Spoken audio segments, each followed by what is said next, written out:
And we're live. What's happening, guys? It's Sunday night. Yay! So who we got here? All of our regulars, huh? Mr. Will, what's happening? Abel D, Murder Nova, Joe K, Pappy and Cycles, Peter Kovacs. What's happening, everybody? What's new and interesting out in your world? So I hope everybody in Kentucky, man, what a mess, right? I hope all of our neighbors to the north there, I hope any of you guys were involved in that. But yeah, that was about 100 miles north of us. Although I think they got some out to the west of us here in Tennessee also, but I haven't really been paying attention to the news. I just saw real quick what happened up there. It's a mess. So our thoughts to anybody who's affected, Say, okay, he's home. Tony, how'd you do with the storm tornadoes? Yeah, it nowhere near us. It was to the east, to the west of us, and to the north of us. Bowling Green. Is that Paul Cox? Is that where it hit? Did it hit in Bowling Green? These guys are Pasta Vazul. It's Sunday night. We had Kathy made it yesterday. Pasta Vazul yesterday. It was delicious. She made it in the slow cooker.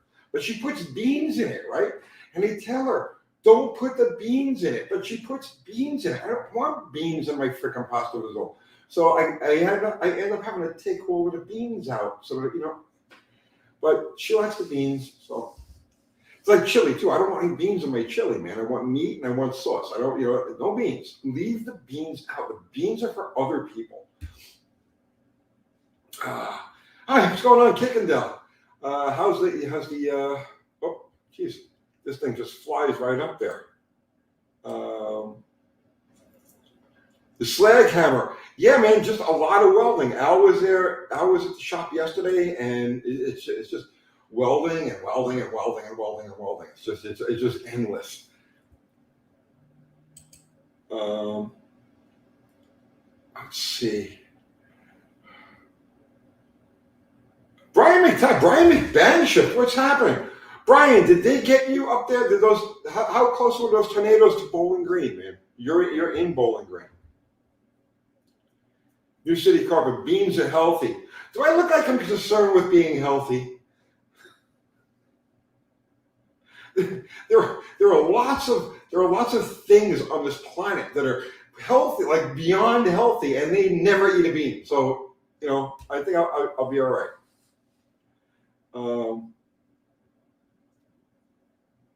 Fubar. I see the Kickendale calling out for Fubar. Fubar there he is. What's happening, Fubar? The axe. Fubar the axe. Let's see. Carburetors are healthy. Yes, they are. Brian says, it missed your property by just a couple of miles. Bowling Green is bad. Really? Legit bad. What about the track? Did it hit the track, or there's okay, so geographically, like there's the city of Bowling Green, there's like the track, the area where the track is, Beach Bend, and then there's like the Corvette Museum, kind of like in a line, like where exactly did it hit in Bowling Green?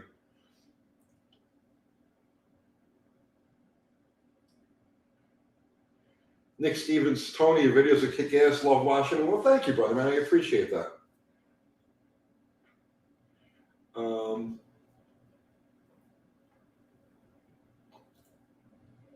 Let's see.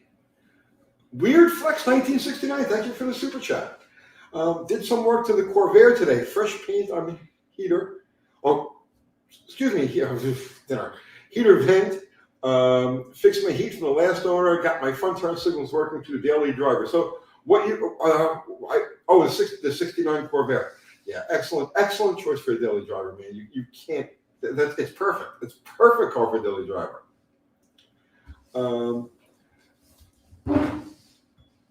Let's see. Mike N says your sister-in-law in Bowling Green. She's lost only her chimney. She's very lucky.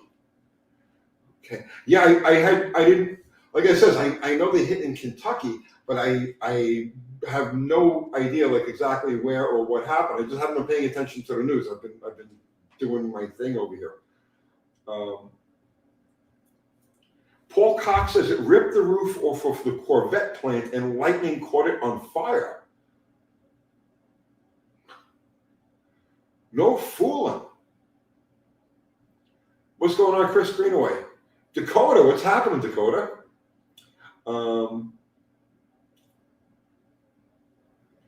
Okay, it went, Brian McTaggart says, it went east to west, I-65 to WKU. I don't know what WKU is. Up 31 North, I know 31 North. Missed Beach Bend, got the National Corvette Museum. Oh, whole neighborhood's leveled. Oh man, Kathy showed me a video of the thing. It was a nighttime video. It was like this pitch black, and then like lightning strikes, and you could see the tornado, enormous. But from what I understand, it stayed on the ground for something like 200 miles, which is like weird. Like tornadoes generally only they'll be on the ground for like 3 miles, 5 miles. We had one that came through here back in 2009, I think it was. And it just hopped for about 30 miles, just boop, boop, boop. And then, but yeah, from what I understand, that thing just took off flat for like 200 miles.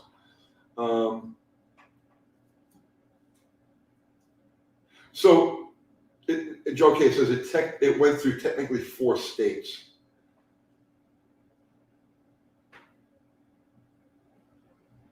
Yeah, 200 plus mile tornado is a different one.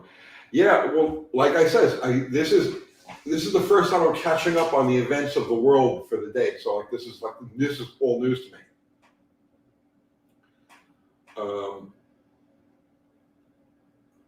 Paul Cox, Bowling Green is bad. I've got some drone footage of the 31 bypass downtown here by my house.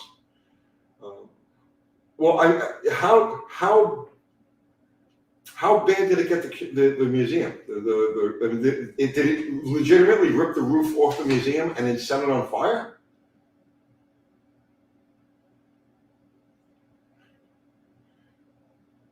Brian saying 6 twisters total in Kentucky that night.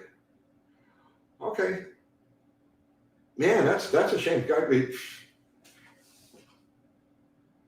But I want to know exactly what happened with the museum. How bad is the museum? I mean, not that everything else isn't important. Obviously, a tragedy is a tragedy. But I'm curious about, because we're car people. You know what I mean? I'd like to know exactly what happened to the museum. You don't really have to be a Corvette lover to appreciate the historic value of what's there. The NCM track took out half the timing tower and garages. Museum got lucky. Okay, cool. Yeah, museum tornadoes. Like around here, springtime is tornado season. So it's odd when you get a winter tornado. They don't happen that often. So I guess it's just kind of like a different kind of animal. Brian saying, if you want to do a live phone call, I can brief you. I think we can get Kathy. Hey, Kat.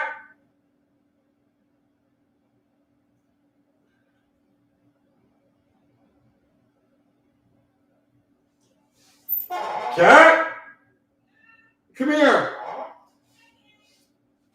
Okay.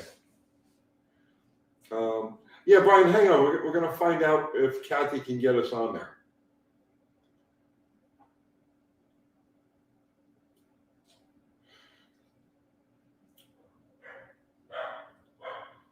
John Wilburn, what's happening, brother man?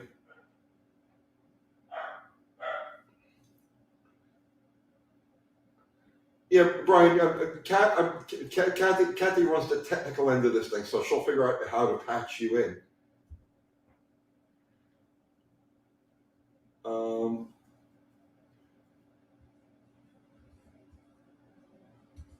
Let's see. Climate is indeed screwed up. It was 80 here yesterday. Yes. Brian McTaggart. Yes. How do we get him on here? Oh, you need some link right now? I guess, I don't know. What's up, everybody? Okay. I can send him a link on Messenger and Facebook to Okay. join, All right. if that works, because I don't have his email. Because Okay. he's on my Facebook. Hang on. Brian, Kathy's going to send you Let me get a link. Hang on. a link. Messenger. Oops. Uh-oh. Okay, hang on. It's okay. We're still on. It's just opening a different board. Okay. No, it's not gonna. That's. Hang on, guys. There we go. You're still on. Copy the clipboard, right? I'm copying it to clipboard. Give me 1 second. All right, let me So close there that. are all technical things happening over here. All technical things. I have to go off the page for a second. All right, you're still on. You just can't read the comments. Okay. So just talk to everybody for a minute. All right. So I'm just going to talk to everybody for a minute, Mm-hmm. and but I don't know what to talk about because I don't know. I don't have comments and stuff. So, can you see what is Brian there? No. No. Is he up Oh, here? no. Come on. Here, Type it in for me, please. And Is it Brian with a Y? Is he a Brian with a Y? oh yeah, you're That's why. Y. Sorry, Brian. And there he is. Is that it? Yeah. Okay, it's blurry from here. Okay. Hang on, everybody. 1 second. Message.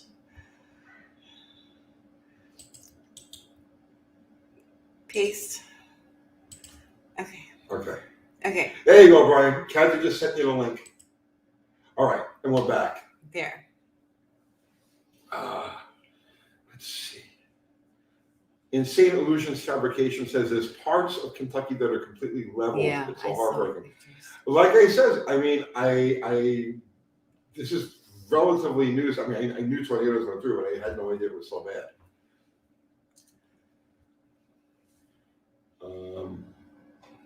What parts of Kentucky got hit? Rather Tennessee, I should say. There's some in Clarksville because I was watching it as it was coming through. There was a tornado on the ground in that area. Well, Clarksville would kind of be in that Bowling Green zone.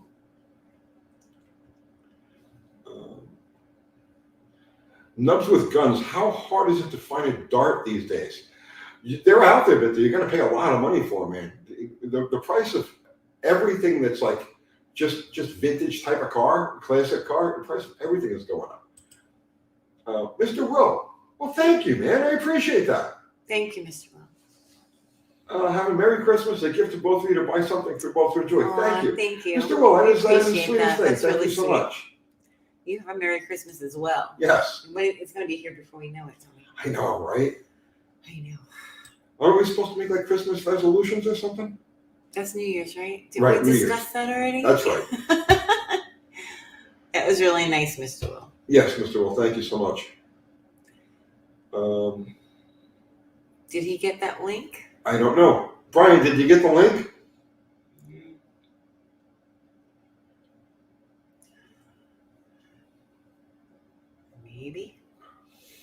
Maybe he has to set up his computer.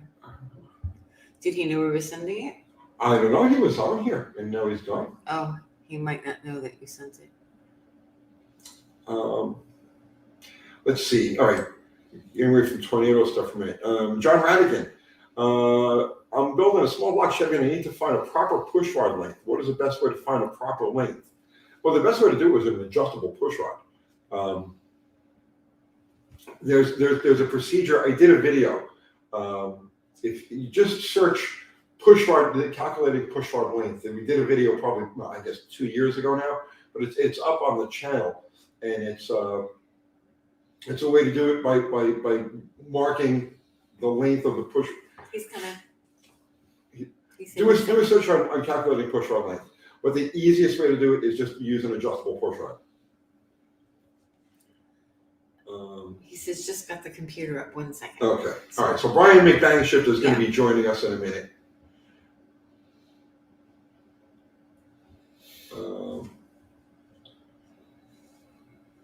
Let's see. You see that timeout coming. Has Dakota been timed out? I haven't been here in a while. I've missed that. I'll stay to make sure that you can get Brian on. Okay. And that you can hear him. I think everything should be okay. Oh, there he is. You might have to put the headphones on. Oh yeah, guys, I gotta Plug put the headphones in. Yeah. Brian, can you hear us? Yes, I can hear you. Hey, Okay. go ahead and turn it off. Oh, I can hear him. Yeah. Why can't I hear him? I don't know. Oh, because I have that mic on, but I don't know if there's any feedback. Oh, okay. I gotta put this on and shut the regular speaker. Can you give me this? Oops. Plug you in there. Shut that one. Shut that one. Okay, there we go. Can you hear him? Can you hear me?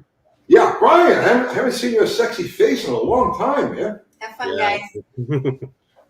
Oh man.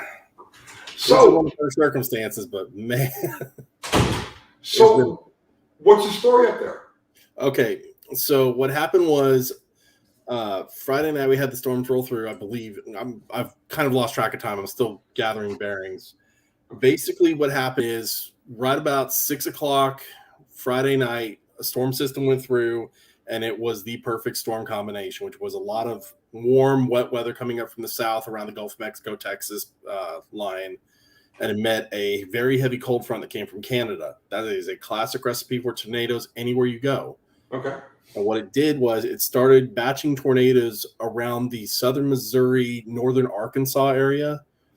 And then as the temperatures cooled in the evening, there was a low pressure system over kind of where we live in the Tennessee, Kentucky, the valley area that was moving eastward. And as it did that, those two fronts collided and all hell broke loose. The short of it is that I'm aware of, there's 6 tornadoes that came through the Kentucky region. The big ones that I know of that I can speak for is you had what's being called the quad state, which if it is one continuous track is the longest tornado on record. It surpassed the 25 tri-state. That last I heard was been measuring to 227 miles from Arkansas through 4 states to just south of the Ohio line. That's the one that took out Mayfield. That's the one that took out Dawson Springs. That's crazy. That's the one that could potentially be rated an EF5. And I know it sounds official. This is literally me armchairing it because I have like 10 minutes worth of weather knowledge. Don't take me for an official. But the one that hit here, so the Mayfield tornado came through. It started off right around 8:30, 9 o'clock in Arkansas and went through to just after midnight or so was the last time I heard anything about it. The one that came through Bowling Green started in northwest Tennessee, crossed, and to give you an understanding, these are nighttime tornadoes. It is cloudy. It is dark. These are rain-wrapped tornadoes, which means even in the lightning, it's going to be a nightmare to see them. Okay. And they're doing anywhere between 55 and 70 miles an hour on the ground. Oof. To their credit, the news stations were giving lead times of like 20, 30 minutes. You had time to react. You had time to move, which is a godsend. But these are still midnight tornadoes. The one that came through Bowling Green was actually a twin at one point because there was one, the northern one, which crossed near me, and there was a southern one that went to the actual town of Auburn, Kentucky, that was hanging around there. It was a smaller one where a buddy of mine's at. The Bowling Green tornado crossed me a couple miles south of where I'm at, crossed I-65 or I-165, which is also known as the National Park, the kind of western entrance in the Bowling Green. Right. Went directly through like heavily populated neighborhoods, crossed, went down one major section of road, which is it's Russellville Road or 6880. Businesses destroyed, restaurants destroyed, basically cut off to the right just before the Holly headquarters. I was going to ask you about Holly. Yeah, missed Holly, barely missed Western Kentucky University, which is where my wife works. And then went up the 31W bypass, which is another major intersection. If you've gone to races and stuff, that's the one where you turn, I'm trying to think, where Great American Donuts is, where there's a Firestone up there, It's the I'm, road, I'm relatively familiar with. it's the road that swoops down that you connect to Beach Bends Road on. That one. Okay, yeah, I know that road. It walked basically from WKU up to roughly halfway between WKU and the track. And then it went through a couple of apartment complexes and some other things. I'm still not completely clear on its actual path. Basically went towards the Corvette Museum, NCM Motorsports Park area, destroyed the gas station next to the Corvette Museum. We drove through there this morning. There's a semi truck on the other side of that gas station on its side, just parked like nothing's wrong. The vet track, half of the main timing tower looks like the roof is completely gone, and the back garages have had the roof stuffed off. They had new cars staged there for delivery. And that's what I can speak on. The last I heard for the reports, we're looking at EF5 or EF3 rating here, which is 155 mile an hour wind speeds. And without joking, it's EF. I don't want to know what anything bigger looks like, frankly. It's enough. Yeah, we had a 4 come through here back in, I think it was 2009, and took out some neighborhoods. It was just crazy. Literally just lifted whole houses off their foundations and just scooted them into the middle of the street. And it's done that here. Yeah. I mean, just down the road, we have, Grove Forest that are just been Wind Road. There was a very large brick house just down the road, very well built one. It's dust, just straight up dust. And if there's a good thing to be said about this, we've been watching today and kind of preparing and seeing the outcome coming out from the outpouring. They've gotten to the point where they basically had to say, unless you're donating money, to stop, because they've donated everything else. They've had to turn people away because they're bringing supplies, they're bringing food. The middle schools, the high schools, they're opening them up for shelters. And okay, so this is important. Now, Pappy on Cycle sent a $20 super chat saying to find a good charity. So we'll forward that. We're going to forward that 20 to whatever charity. Yeah. So where do people want to help? They want to do what they can do. What should they do? At this point right now, I don't have a good link. Go official. Red Cross is here right now. That's probably the best one I can recommend at the moment. They've been on the ground. Their emergency teams have been on the ground. We just got FEMA in today. The official investigations are underway. Dude, I'm just one guy here, and I'm far out enough. It's not like I'm ground pounding, going door to door, but that's what they're doing. I mean, I hate to say they got cadaver dogs. We don't know the final outcome. They're still digging. We still are seeing reports of rescues in place. People who are still calling out. It's that kind of scene. I'm kind of familiar with, like I said, in 2009 when we had the one come through here. I was, before the emergency people got there, I was part of those crews. We were going through the houses, making sure that there was anybody inside, and it was crazy. Yeah. It was, because you can't really wait for the emergency people to get there. You know what I mean? You got to do what you got to do. So I'm familiar with what it is to go through, the wreckage and look for people and pets and everything else. And it's what's the casualty number so far? I don't have official numbers. I've heard so far 11 has been a floating number, but it's also early. Okay. And that was probably midday today, so I haven't looked in a bit. We've only just gotten power on within the last hour here at my house. We've been running on generators for the last day and a half. And that was one of the big things, is immediately after the storm came through, the temperatures went, basically it was almost 74 degrees with a dew point in the mid 60s when the storm hit. And it went to a low of 29 last night. That's the weather drop. Haley, your wife Haley is on here, and she says, Paul Cox saying that too. She's saying 12. Haley's saying 12 confirmed now in Bowling Green. So that's just in the city of Bowling Green. That's not. That doesn't count outlying areas. That doesn't count the Quad State. So Jimmy Fed says Kentucky is saying it's 80 people. That's overall in the state. That's talking the Mayfield, the Quad State tornado, which it hit a candle factory that was operational. They were there was an operational candle factory somewhere close to Mayfield that got full leveled, straight up leveled. And that doesn't count the Amazon facility in Illinois. That doesn't count the nursing home in Arkansas. That doesn't count small towns they still haven't sorted through or gotten actual facts from yet. That number, it's early. Your wife Haley is saying several of those were kids. Unfortunately, Insane Illusions Fabrication says he thinks Kentucky is 88 total now. right. And I don't want to hang to tight numbers, but the basic thing is we are still very early up here. They're still going door to door. They're still checking. There's still small towns. There's still, I mean, I'm aware of one individual who was located in an open field. We are in rural area up here. Bowling Green is surrounded by farmland. And there's some things we still don't know.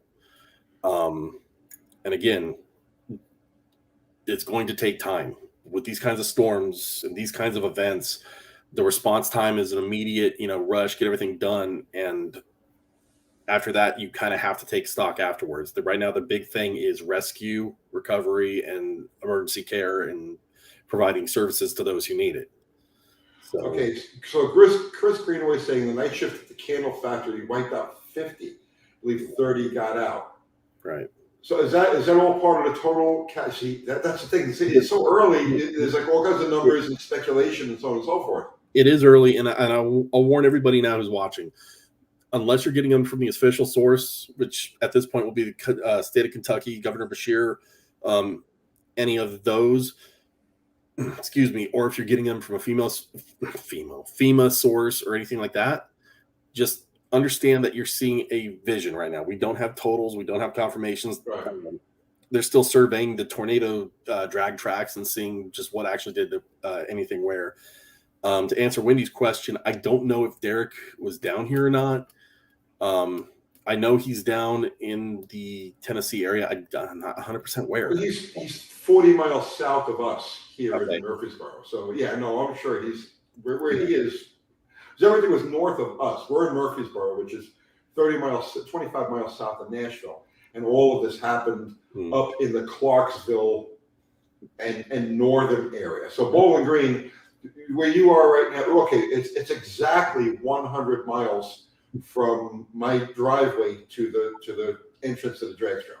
So, effectively, it was the very northwest edge of Tennessee and the western, I'll say the western half of Kentucky, just because I know one of them shot pretty much to Frankfort. That's where it's at. And that's still a pretty broad area. A lot of rural areas, a lot of small towns. So that's kind of where we're at. What else do you say? There's nothing you can say. It's just, like I said, everybody wants to help. Everybody wants to know where to send money, clothes, food, whatever it happens to be. Right. I don't have that answer. I don't think Brian has an answer. We'll all do what we can to help when the ability to help comes up, or when the clear direction comes up. But if you've got somebody who you think might be affected in that general area, give them a call. Throw them a text, do something, make sure everybody's okay. That's such a bad deal, man. I honestly didn't know it was that bad. Oh, no. I knew there were some tornadoes overnight, and this is Kathy showed me, the video. But I've been busy doing my thing all day, so I haven't really been paying attention to the news or anything. This is really the first I've heard that it was that bad. Yeah, no, I was up that whole night watching the storms, and I had seen the one come through Mayfield, and it's never a good thing when you see something like that. But when I saw the second tornado form a little bit south of that one, just the bottom fell out of my stomach. Yeah. It's one of those, like, when you get that feeling. So, we're grateful that we made it through. All of the people we're associated with up here seem to have made it through. I'm still reaching out and trying to find people, people I work with. From what I haven't, it hasn't affected me as far as that goes, but it's still, the town, it's done enough, and I'll ramble on forever about it, but. Well, so John Montz is saying that per WLKY News, 8 dead in the candle factory, 8 missing as of an hour ago. Okay. Mm-hmm. That's better than 50. Yeah, but you still got to look, the Amazon I mean, I'll hang on it forever, and I don't want to, but you get the idea of what has happened. You get the scale of what has happened. Um, there, it's going to be a couple weeks before the quad state is actually fully measured out and fully sorted scientifically. To put that in perspective, the last time a tornado of that size and that tract happened was 1925, the tri-state tornado. That's the one that went Missouri, Illinois, Indiana, and my family's actually from Murfreesboro, Illinois, which was completely decimated in that tornado. It's one of the few things that town has to its name. So it kind of rings home a little bit. It's being compared to that. That's a once in a century kind of deal. It is, if that tornado really did what they're looking at right now is if that tornado was down the whole time. If it hopped, that's not too uncommon. It's still surprising by the length, duration, and speed. But a tornado bouncing, basically, where it comes down, loses a little steam, goes back up, recharges, and comes back down, that happens. That's the normal track here, because we're in Tornado Alley, and this is where tornadoes happen. So that is one thing. We're not. Tornado Alley is Texas, Oklahoma, Kansas. We're in Dixie Alley, which is kind of a secondary. Yeah, okay. That's what it's called. It's Dixie Alley, and we are a common tornado thing, but it's not like Oklahoma where they go out and watch them on the front porch with the barbecue going. Right. We're used to this shit. No, here, a tornado, they tend to be smaller. They tend to be in rural areas, flat areas. This kind of thing. This is a March, April, May, June kind of thing. This does not happen in December. The last time I heard of any kind of thing like this happening was early November in a warm spell.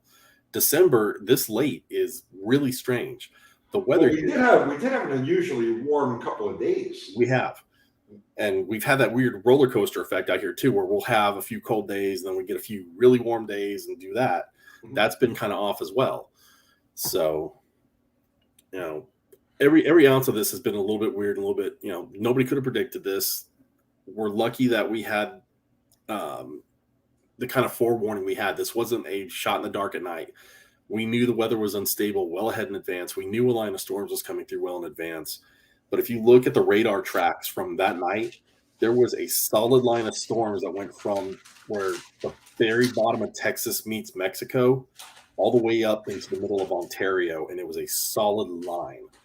That is dangerous. Well, luckily, we managed to make it through. Like I said, if you think you know anybody in the affected area, guys, who people watching this, throw them a call, throw them a text, right?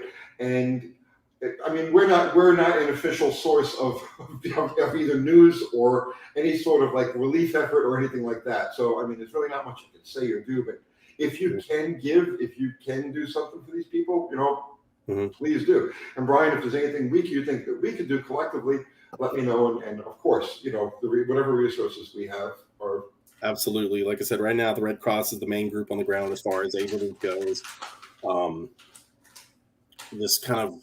That's basically where I would say to watch and look and see what they need. They've had clothing, they got food.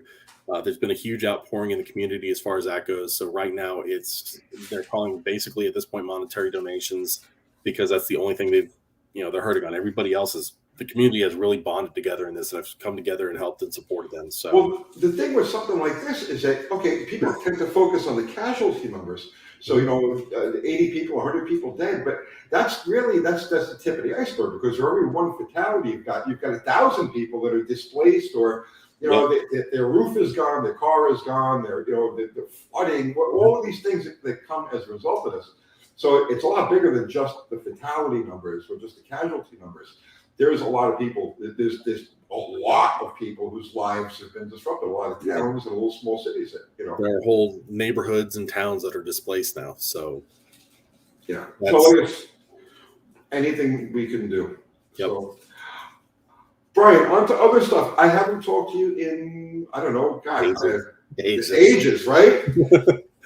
All right. What have you been up to, and what's going on in the world of cars? Well, since I haven't been on here, I'll go ahead and bring you up to speed. So I know you know about it. In May, I went ahead and basically bought myself a birthday gift in the form of a 76 Charger Daytona. Right. Which is currently in my garage right now with the HVAC system gutted out, being rebuilt. Okay. but that's been a lot of fun. It was definitely a bucket list car. I wanted a late B, and that one was a pretty good deal. Really clean car, low mile car. It's got its problems, but they all do at that age. Drives nice, fires up right on time. Just a good cruiser. The red Mustang was almost complete. We had it running at one point, and then everything as far as the transmission thing fell apart. And with the Charger showing up, I kind of made a judgment call. I pulled the motor back out of the red Mustang, and that's going to be going into my wife's Mustang because it runs its beauty. It sounded great. We never could get a transmission and driveline sorted for mine, so that's not a problem. We'll just pull the pilot bearing out. That'll go into her car, get rid of the 4.2, and we fix the front end on it, and that one's mechanically finished. The red Mustang, we're combining that with what's left of the Mercury Cougar that we had.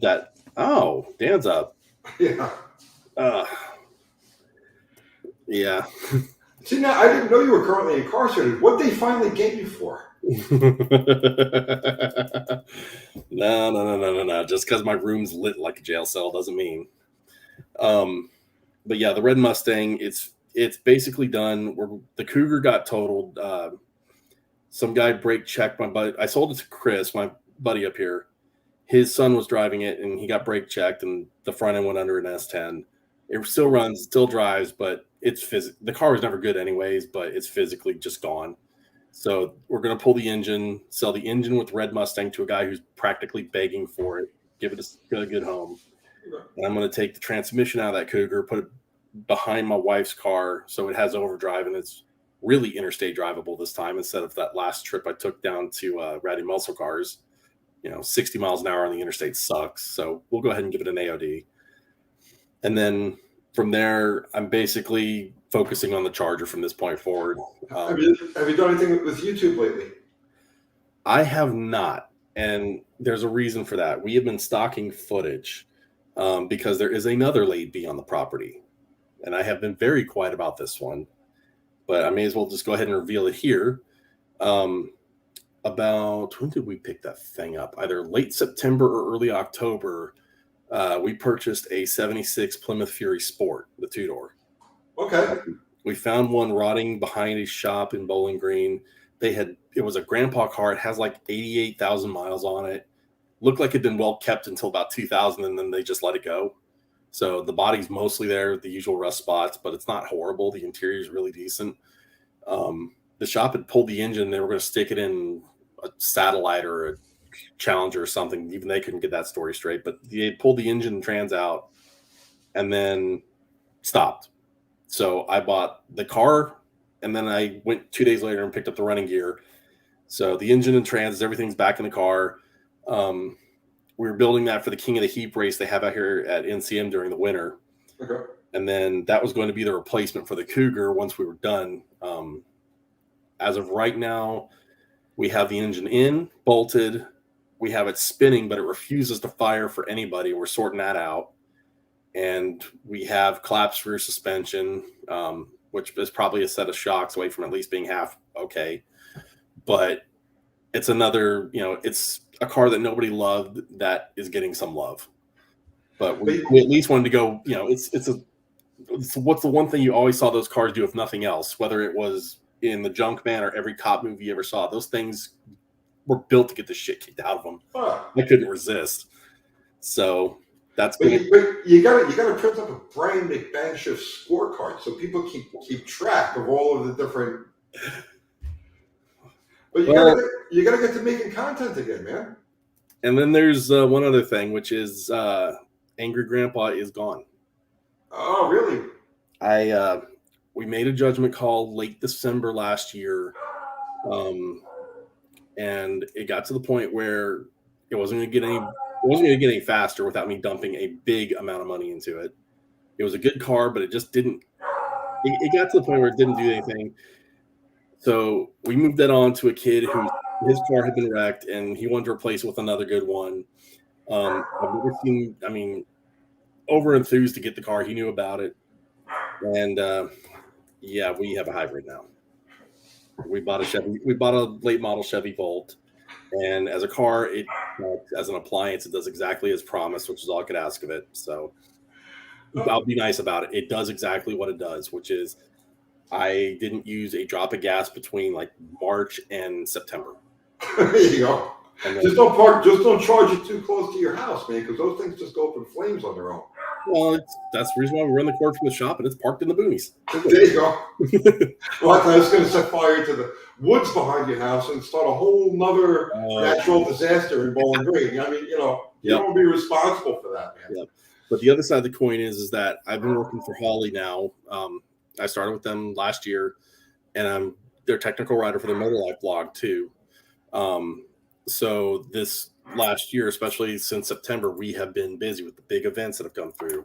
Mo Party, Ford Fest, LS West. They just did their first EV event in California here not too long ago. So that we've been busy on that too. So there's a reason why I haven't been on the YouTube deal as much as I would like or even thought I would be, but You'll get back to it. You'll get back to it. They're heavy on it. We do have, I've got footage stacked. It's just a matter of actually being able to get to it. And then we didn't want to do a video on the Fury until we ran it at the first King of the Heap. And I was about to pull the plug and say, okay, we're going to do the video and then explain what happened, last night and say, well, they're not going to have it because the last thing I had seen from NCM was that they had shut down full operations. This morning, about 10 this morning, we got notice that they're intending to have the King of the Heap racing as they had planned. So I'm trying like hell in high water to get that thing to fire and drive so that it can go out and run NCM and support them. What's the date on that? Oh, offhand, I believe it is January 15th, and then there's two events.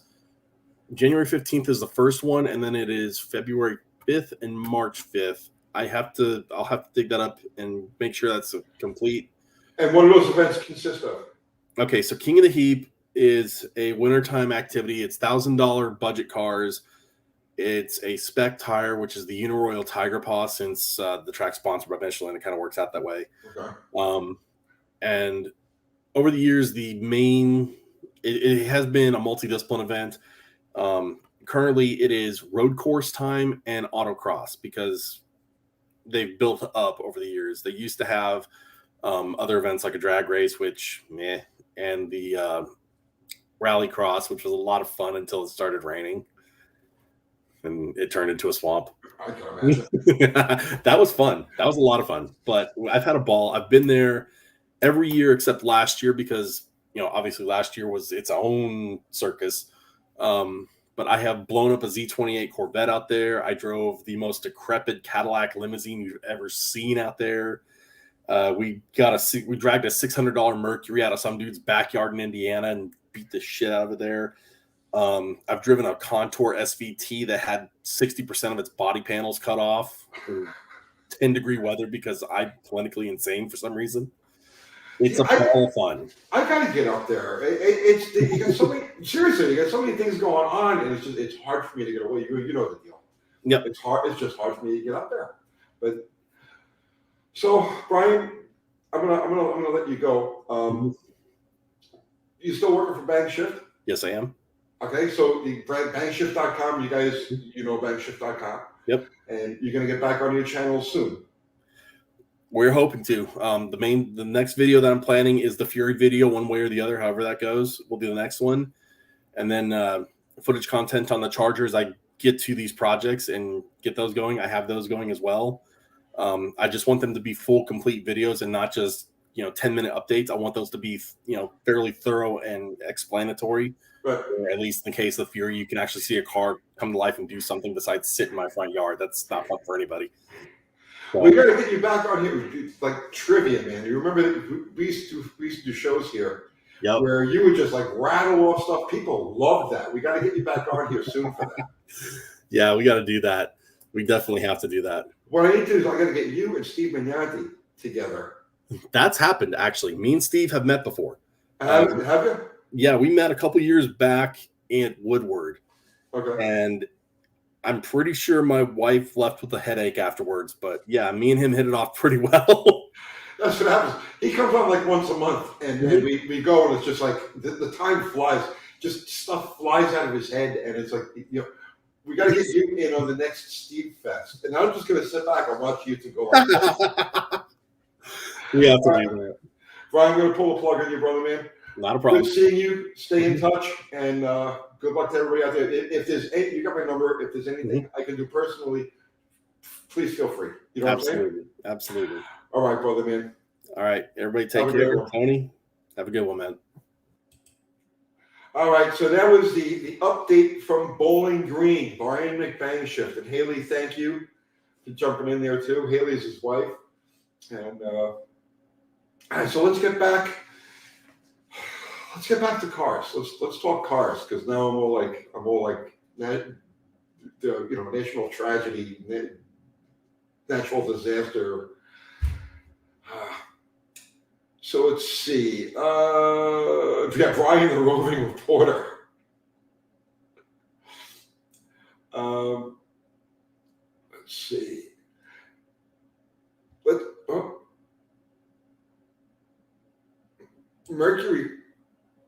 Mercury Cougar convertible versus hardtop. I don't know. What about it? Let's flip a coin. I don't have a coin to flip. I'm going to call it convertible.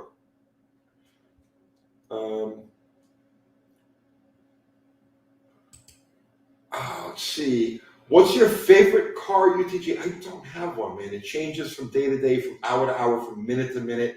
I'm totally ADD when it comes to like what my favorite car is at any given moment. Mexican spec. Back to doing something. No, man, I just didn't feel like going back out again. It's been a really long day, so it's just like, you know what? I'm at the house. Screw it. We're gonna do it from the house. Let's see.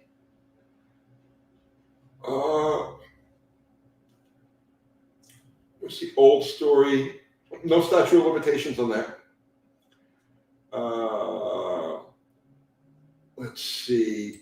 Bruce W. Tony, I'm out of sync last week, so any Plane Z updates in oil pan? I haven't touched it. This week, I really got to sit down and focus on exactly what I want to do to the oil pan, but we'll do videos on that as we go along. What's the last word on the Miata? What happened to it? It's just sitting there in the shop. It's just sitting there, it's ready to go. The junkyard jet guys had it out. They were playing around with it. I wasn't around that day. They were running around the parking lot. I think the gas filter got clogged on it, so they pushed it back in the spot. And I haven't touched it since. That was a couple of weeks ago. Dripping Glass. I'd like to see a 68 Roadrunner up and running again. Well, John Wilburn is building a 69 Roadrunner. And you can follow that on his channel, John Wilburn's channel. So I think what I'd like to do is I think we need to get our first generation Roadrunners out and do like a, right? What do you think, man? A Roadrunner call out, John, for the spring? How long are you gonna need to get that car together? Let's see. Jive Hive Jeff, Tony, I'm going to build a 70 Dart Slinger soon, sticking with a light is right mantra, sticking with old school speed parts. I plan on a 383 with 440 crank and a tunnel ram. Thoughts? Interesting. The low deck stroker is probably you're going to get more bang for the buck with a small block, to be perfectly honest with you. But yeah, the 383 with the 440 crank, tunnel ram, I don't know. Is the rest of the car going to be there to support that? I don't know. But yeah, man, keep it light, keep it simple, and then go have fun with it. Let's see.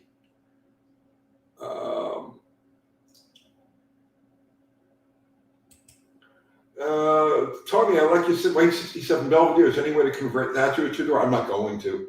I could, but I'm not going to. That car is on it. I was expecting to have been on it by now, but just life changes, things evolve, the channel changes, the channel evolves, and the car is just still sitting there and it's still waiting for me to get to it. So, but we will eventually get there. I would have thought I'd be deep into it by right now, but I'm not. Actually, Kathy showed me an intake manifold yesterday that I would need for that car. But yeah, it's coming. It's coming, and it'll stay a 4-door.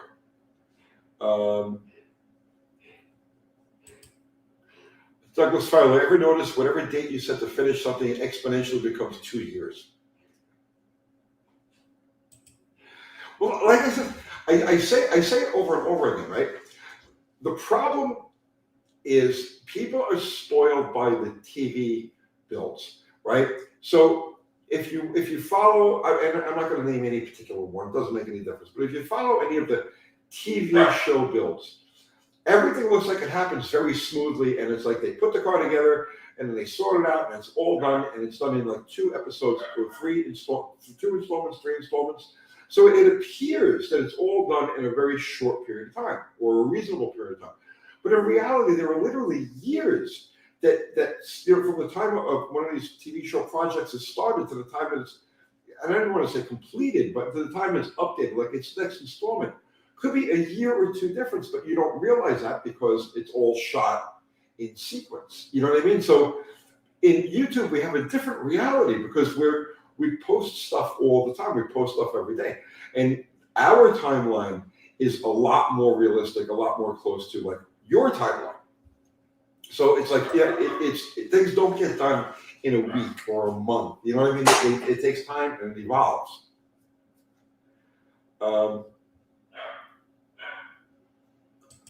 Moose of all trades. I love that name. Finally made the move from New York to Laverne. Congratulations. Welcome to Middle Tennessee. Looking at an early 80s Ram van with a 225 sight. Any thoughts on him? How do you beat it? Just don't even think. Just if it's intact, it's not rusty or anything like that, it runs, grab it. You can't go wrong. And welcome to Nashville, man. John Mounts, that is what I liked about the Phantom Works. You know something? John, you jumped into my head. You're exactly right. This is what I like about the Phantom Works TV show. They told you how long it took in days. Some of those builds were 200 plus days, right? And that's with a full shop with all of these different departments. They got the interior department, they got the body guys, they got the electric guys, that's a massive operation.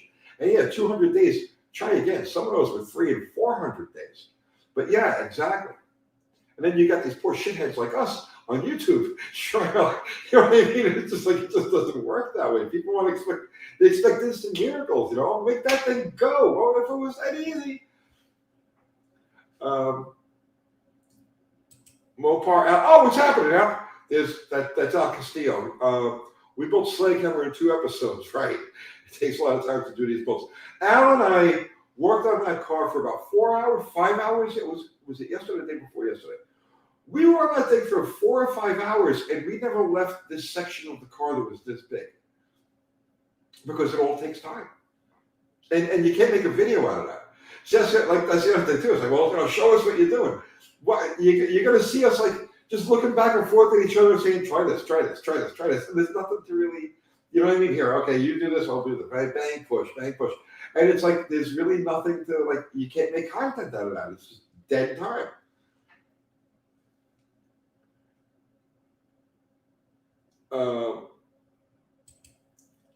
Bruce W., where is Uncle Crystal? Not seen her in ages. She is awesome. She is completely awesome. She handles all of our merch. She was at the shop today. She does the merch, but most importantly, she's raising my grandkids. So that's her number one priority, and this is what she has to focus on. So there just isn't the time. She's in real estate, so she just doesn't have the time to devote to the YouTube thing that she would like to. So rather than than try to force things, we figured, well, Crystal, just do your thing, and when the time is right and all of the stars align, then we'll do videos. But she's around. She's around. And she's part of our everyday environment. Lazy Whole Ranch Crystal is amazing. She's on Instagram. Yep. Yeah. So you can follow Uncle Crystal on Instagram.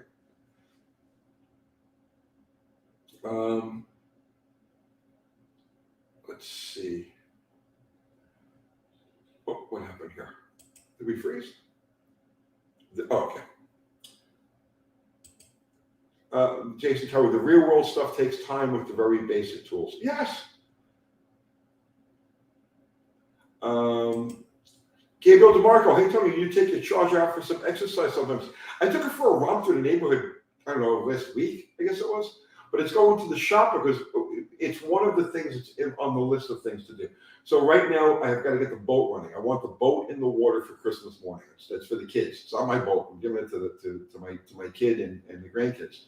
So the goal is to have that in the water for Christmas morning. And I'm going to work on it all day tomorrow. I'm on the boat. And then the charger is coming here to the shop, going to the shop, and we're going to work on the quarter panel and start going around that car. So there's charger content coming. New King 70, thank you for the super chat. What should I be looking for in a set of used Cleveland heads? My God, New King, I wish I could give you that answer. I am not familiar enough with those heads to tell you what to be looking for. I know the idiosyncrasies of certain heads. I know the idiosyncrasies of 426 Hemi heads, big block, small block, Mopar heads, right? Stuff like but I do not know the idiosyncrasies of the Cleveland heads. So here's what you do. Dallas, who runs, we do a show every Wednesday night Tech Talk Live. Dallas knows those heads, and so I don't. He's not on here tonight. I don't see him in the chat, but drop it on Wednesday night, and he can give you a detailed anything you need to know about those Cleveland heads. He can hook you up with. So I'm sorry, I can't give you a straight, educated answer on that, man.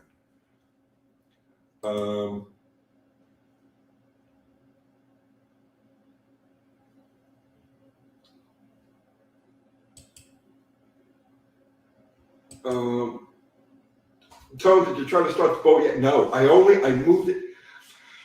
When I was last weekend, I threw my back out. We pressure washed the boat and I took the cushions out of the front and had them on the ground. So I was cleaning up and I was taking the cushions and throwing them over the side into the boat. And throwing the last cushion over, I tore something in my lower back. So I was able to walk and do it, but I can't. I still really can't bend from the waist. I can bend from the hip, but I can't really bend from the waist.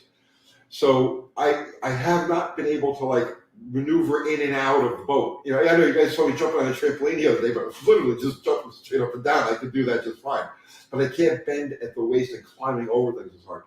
So, but tomorrow I'm gonna grab the ladder, go up and start working on. I've just moved the boat inside this morning. Let's see. Hey Tony, have you seen the hot vapor Camaro on YouTube? I've seen a couple of different hot vapor videos. I don't believe I saw a Camaro though. So I saw a Fiero. I saw a Pontiac Fiero, and I saw a 2.2 engine, or maybe it might have been a 2.5 out of the car. It was mounted on an engine stand. But let's see.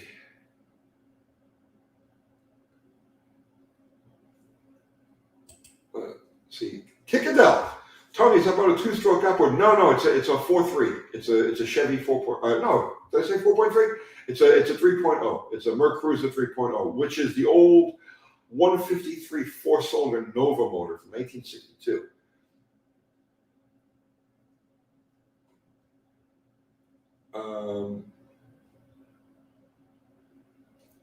Let's see.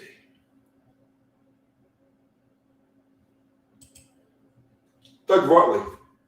I think most guys could use a reality accounting check in terms of guesstimating how much time is realistically available for them in a year to work on a project car. For me, I figure 1-2 hours a day. You're right. That's it. That's if you can discipline yourself. See, that's the thing. The biggest problem is, here's what happens with project cars, and we're all guilty of it. We're all guilty of it. You'll set a work pace. Okay, so let's just say you're gonna do an hour a day every day after work, right? So so you start getting into that. So you go into the shop and you work on it for an hour. You work on it for 2 hours, right? But you're gonna do a minimum of an hour a day every day after work. And then comes the day that, well, you can't you got to go to the store for this, or you got to do that, or something comes up, or you got to work late and you can't get it, and you get off a day. You start to move it, and then you run into these things like, well, okay, I can't get this part yet. I need to get this. Oh, I need a set of hands to help me lift this out of the way. I can't line this up by myself. And the next thing you know, you go into avoidance mode. And then a day goes by, 3 days go by, a week goes by, a month goes by, you go into avoidance mode, you don't touch the car. And then it just falls off to the wayside. That's the problem. That's the biggest thing that people run into. It happens to me. It happens to me.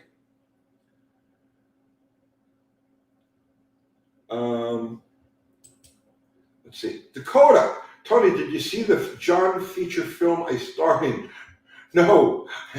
You've got a feature film. I haven't seen anything. You guys made a feature film? I need to see that. Austin, what's happening? It's Junkyard Jack Austin. The hours into the jet are literally immeasurable, but we're determined.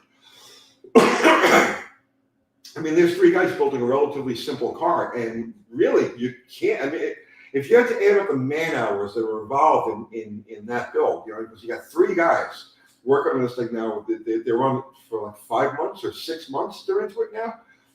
3 guys, add up the man hours that are involved so far, and that's as far as they've gotten. They've made good progress. But I mean, you were talking about, realistically, they work jobs. They're exactly the same as anybody else. They work jobs. This is their, they put time aside to work on this car, and look how long it's taking. Let's see.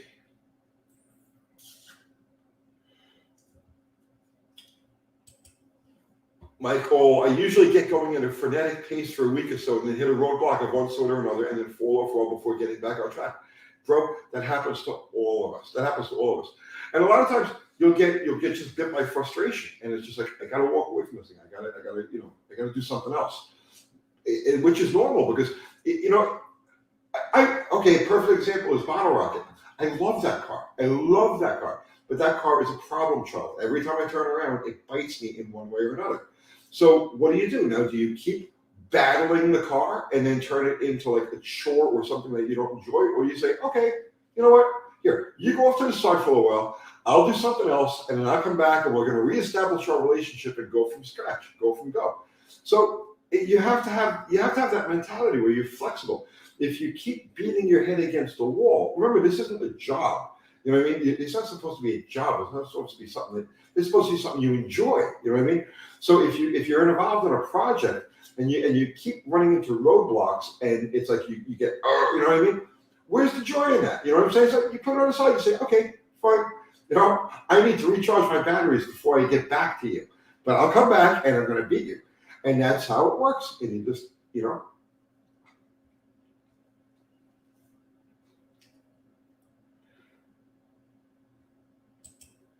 Arthur Fiddler, some roadblocks look like an S with 2 vertical lines and 4 judicious afterwards. And that's the other thing too. This stuff takes cash. And when you think it's going to cost $200, it's going to cost you $700 by the time you're done. Just like when you think it's going to take an hour, it's going to. Your perfect example the other day, right? I was like, I couldn't do much in the way of heavy lifting or anything crazy. So I was like, let me find a small project that I could work on that, you know what I mean? So one of the handlebars on that 61 Sportster is bent. Okay, a lot of people, those early Sportsters it's not one piece handlebars; it's 2 separate handlebars, and they meet like this in the center. They get clamped together. So one of them was a little bent. So I says, all right, I'll fix this. Let me chuck this up in the vise and I'll heat it up, and what would have taken it took all of 5 minutes to remove the handlebar. That's it. 4 hours later, I'm still going back and forth. Heat it, bend a little bit, put it back, check, measure. Okay, that's not right. Go back, heat it some more. 4 hours. It took me 4 hours to get the handlebar bent back into the position and everything the way, and then the cables all routed the way they had to be routed and so forth. 4 hours to do the simplest, stupidest thing where you look and say, okay, well, it'll take 5 minutes. Doesn't work like that. That is anytime you do stuff with cars, bikes, whatever, machinery, that's how it works.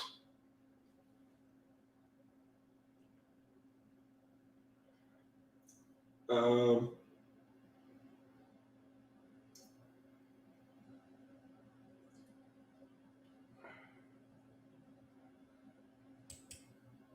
Moose of all trades. With your back the way it is, could you use a helper? I'm free nights.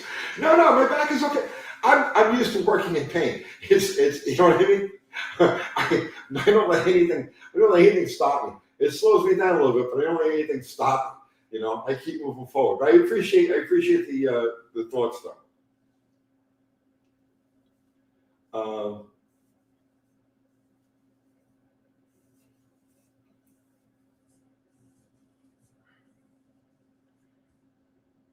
Let's see. Craig Davis, UT, you've been in the shop for a while now. Is it working out as well as planned? I'm still underutilizing it. Yes, the shop helped with productivity tremendously, right? Where we used to really have to, we had to really plan, and when you work in a tight space, like we had those storage units we were using, which was a decent space, but things get cramped really fast. So it's like, it took a long time to set up to shoot a video. It became a bit of a drudgery. So we were shooting every second day, third day, right? So moving into this place with the lighting good and the open space, and everything else, it's now we can knock out one a day fairly easily, you know. But we'll every once in a while things will come up with family things, so we skipped a couple of days, like yesterday, the kids over making cookies and everything else. But the productivity is tremendous. It's so much quicker and easier to get a video done like this. So in that respect, yes, the shop has worked out fantastically. But by this point, I had envisioned it being utilized more effectively. So I still have a lot of dead space that I need to put to work. So yes, on the one hand, the shop was definitely a good move, but on the other hand, it's not progressing at the pace that I had anticipated it was going to. So just got to double down and be a little more creative, and we'll make shit happen.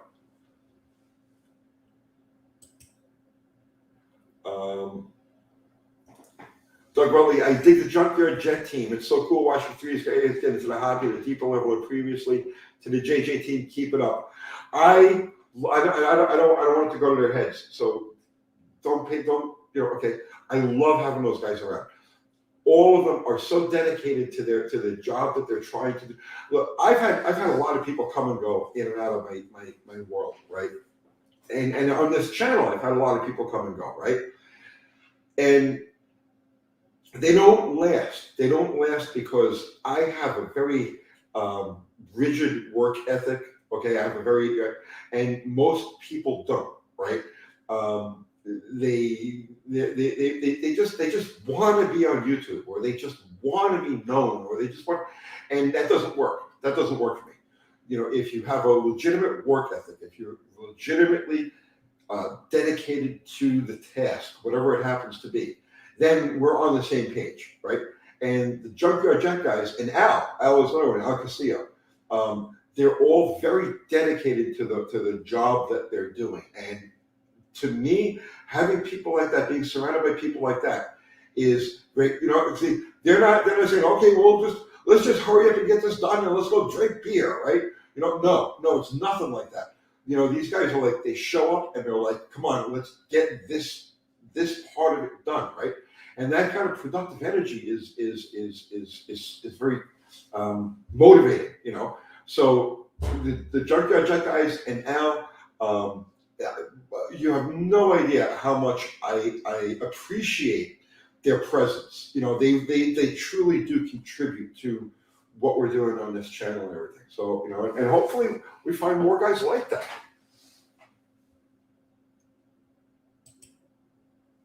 Austin is good, but he's no Lee. Nothing is a Lee. Like I was just from another planet, man. Just from another planet.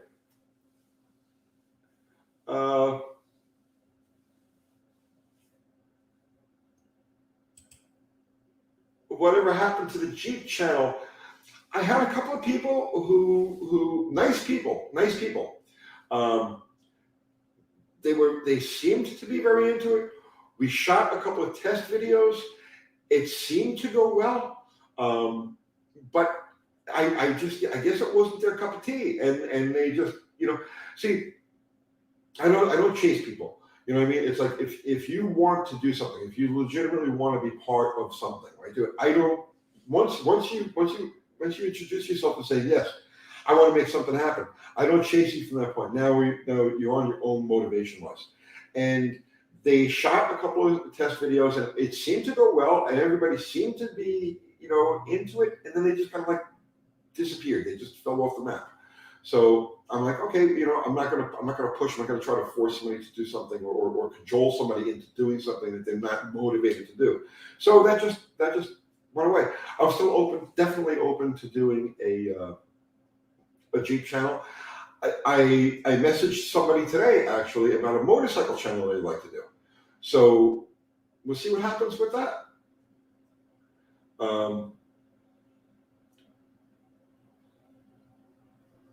Let's see. Roger is old. Bring your own spliffs. Oh, Jesus. Tony needs to curate his neutral drop style team: stuntman, cameraman, junkman, and bluntman. Those guys are a pisser.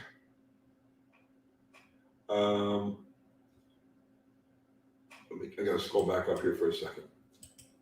Terry Burns, I was looking forward to you doing a Jeep build for maximum miles per gallon. I believe you mentioned something like that. No, never a maximum economy Jeep. Where I have the Heap, our trail rig, which is just sitting on the side of the shop right now. I got to pull the train. I got to change the pump on the transmission.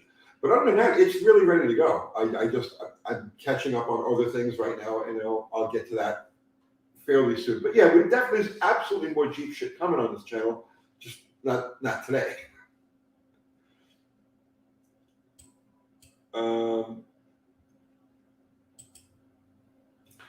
The junkyard guys seem like really nice, genuine guys that want to learn. Yes, it's not that they want to learn; they're motivated to get the job done. You know what I mean? So they're learning and getting it done.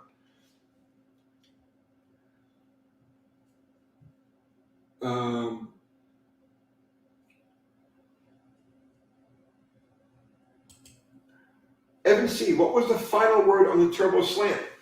Ask Jim Bennett. Go over to Jim's channel, okay, and ask him, because I'm still waiting for something to happen with that car. I handed it back to him. He was supposed to put a turbocharger on it, and that was it. I haven't heard anything about this car. I don't know anything about it. Go over to Jim Bennett's Hot Rod Garage and ask him what the hell is going on with the turbo slant.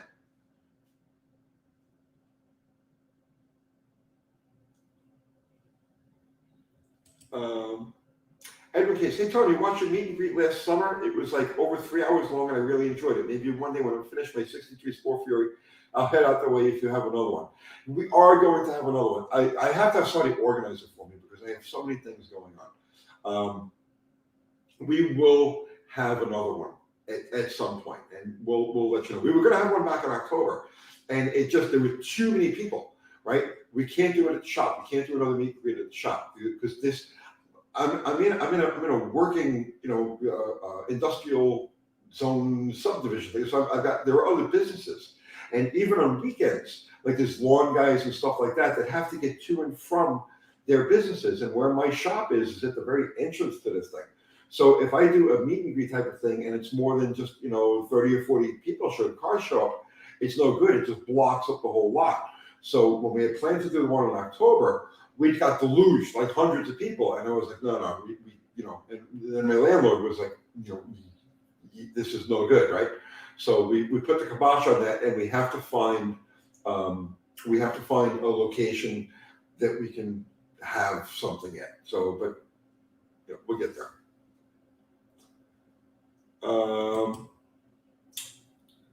Scott Leone, Derek from Bicycle Garage just listed as international and is looking for places to go wheeling. Would be a good video for you too.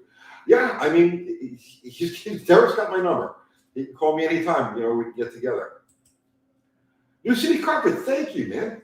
How about a UTG track day? Would be a blast. I'll be under my desk waiting for your response. No, John Wilburn and Dallas are currently working on exactly that. But I don't know any of the details. I know nothing of the details, right? And I told him, I says, just tell me where to be and when and where to be there. And then that's it. That's as far as I go with it. So Dallas and John Wilburn, that's their puppy. They're working on that. And as soon as I know when and where it's going to be, you'll know when and where it's going to be.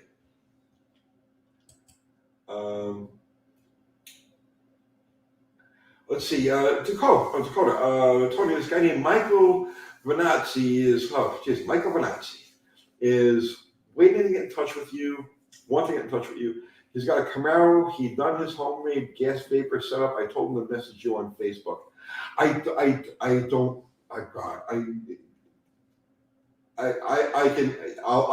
look for it. I have like 8,000 unread messages on Facebook Messenger. I'll look for his name.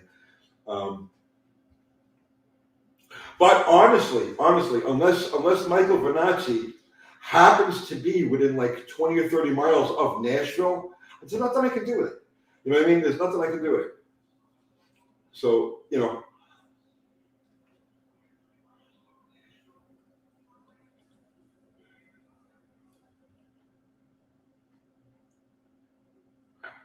Good night, Douglas.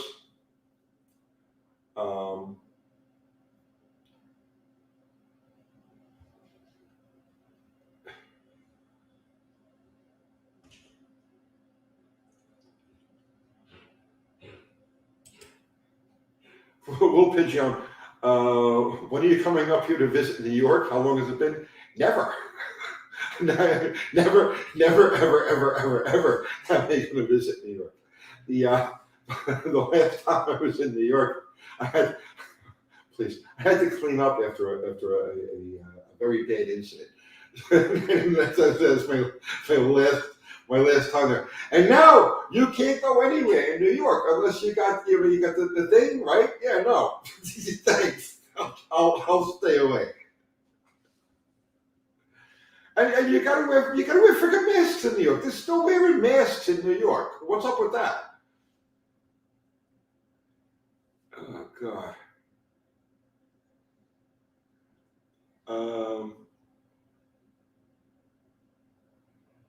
Let's see. Charles Mathis, join late. Sorry if already covered. What is the latest on the Slant 6 Miata? Looks like a hell of potential. It's just sitting there. The car is done. It's finished. The junkyard jet guys had taken it out and screwed around. They were running around the parking lot, and I think they clogged the gas filter. That was like a couple of weeks ago. So it's just sitting in the corner of the shop waiting to do something with.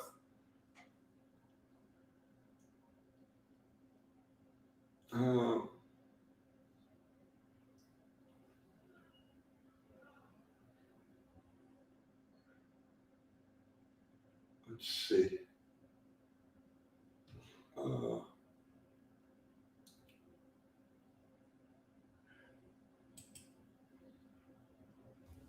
Did I come to New Jersey a couple of years back for the Englishtown Mustang reunion? Yeah, that was the last time I was there. It was like 3 years ago. But I didn't actually go into New York.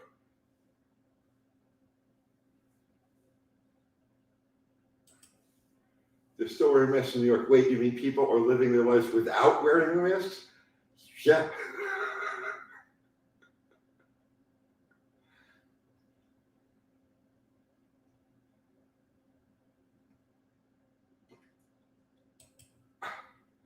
Yeah, I don't get.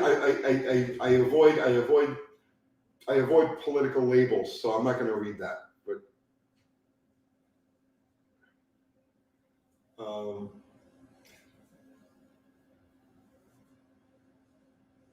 what's going on, ORC?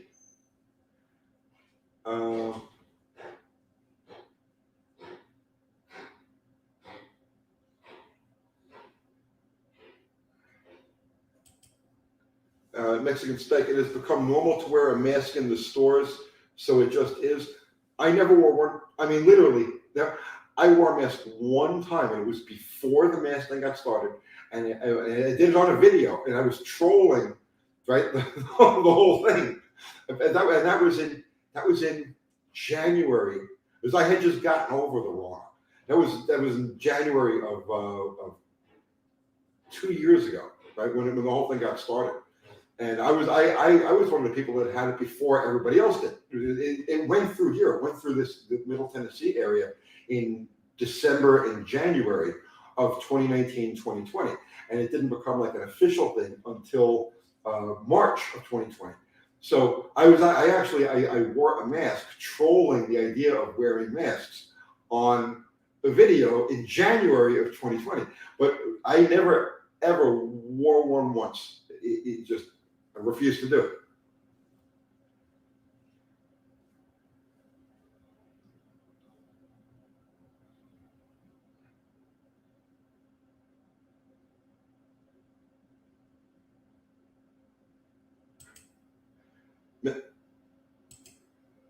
Yeah, you remember when Kathy and I had the crud? I lost my voice. That was New Year's, because we were going to do a 24-hour New Year's marathon, and I went for 11 hours, and I lost my voice completely, and that was during that.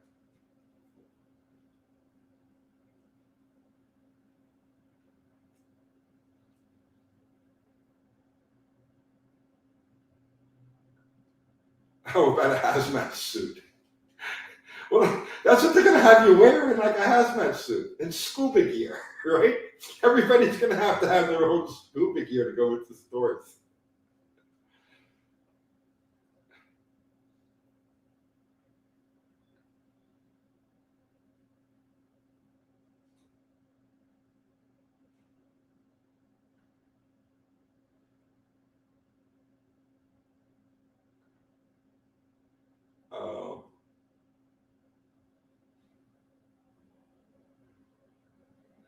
Jimmy said you wear a mask after Taco Bell.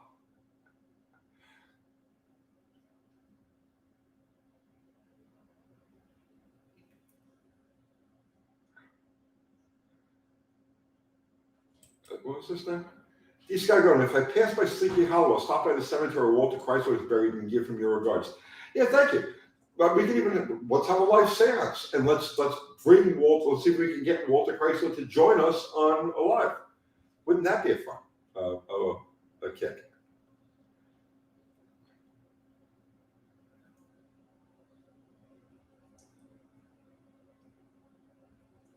Let's see. What's on the beat? Tony, where can I find a 68 Charger? Don't care if it even has a slant six. I have no idea, man. They're out there, but they're expensive. I mean, like basket cases go for $10,000.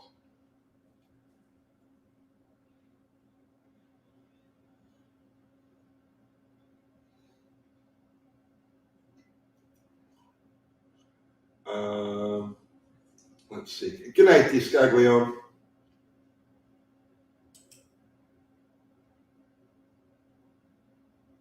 Tony, you're probably like me. If people don't like that we don't wear masks, then we can all stay the hell away. I don't want to get started on it. It's such nonsense. It's such nonsense. If you can smell things, right, through your mask, then it's not doing anything. It's that simple. If you can smell something through your mask, it's not doing anything.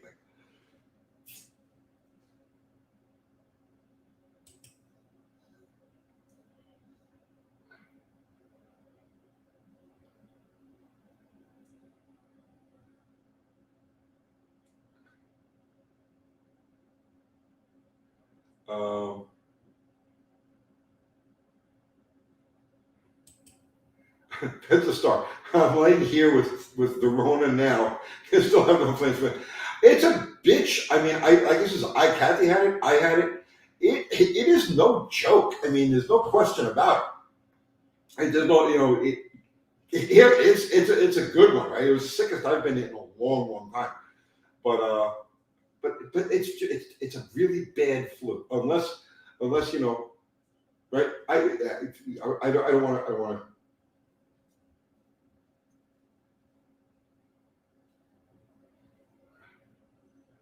Um,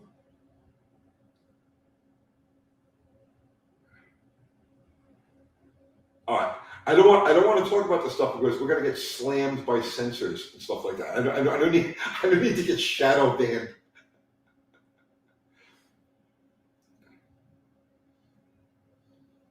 Um, let's see. Cold War Motors, what's happening, brother? I'm going to run a bone stock poly in my Fury. Any tips outside of the factory tune-up specs?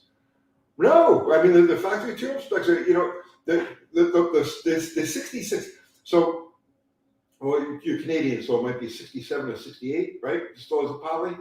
The tune-up specs and the calibration on a distributor was still fairly aggressive. It was optimized. It wasn't until like 68 that they started to like retard the timing and do things to compromise the overall performance of the thing. But no, a bone stock poly, 65, 66 poly, with at the factory correct tune-up specs is pretty damn optimum, man. You go for it.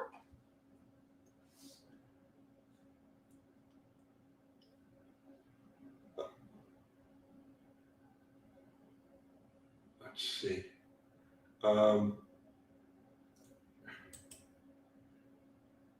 I left Pennsylvania for Nebraska 11 years ago. Been back to 2 visits and 2 funerals. The Northeast, man. The Northeast. When you leave the Northeast, I can explain it to you. Like you guys that live in the North, right? Or the Northeast. I feel for you. I really do. Because once you leave there and you come to like a regular part of the world, like here in Tennessee, Middle Tennessee, or like Nebraska, just regular country. Once you get away from New York, New Jersey, Pennsylvania, and all that, you can't believe that you survived there because those places are literally minimum security prisons. Whether you realize it or not, every day you wake up and you just go get punished. It's like how are they going to punish me today? Right? Literally, that's what it is. You live in New York City. You live in any suburbs or anything like that. You live in any of the suburbs around the major northeastern cities. It's like that's what it is. It's like how are you going to punish me today? What punishment am I going to get today? Right? And that's what it is. From the time you wake up to the time you go back to sleep, it's just one level of punishment after another, and you become numb to it because it's your daily reality. So you even realize how it is, right?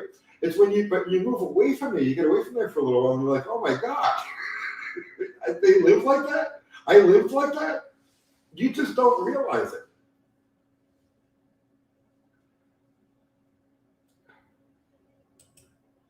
Moose of Old Trades. They told everyone I was leaving New York to move to America.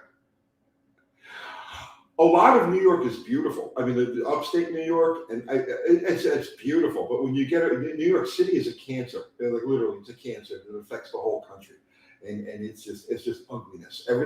Everything within a 100-mile radius of New York City is just ugliness, man.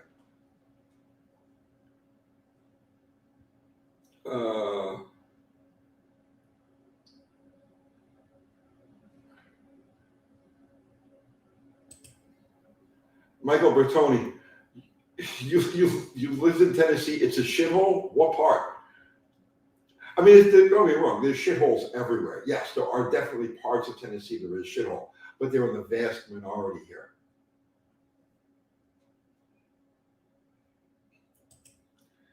Tony, you're absolutely correct. I live in Connecticut. Rules and don't. Yeah.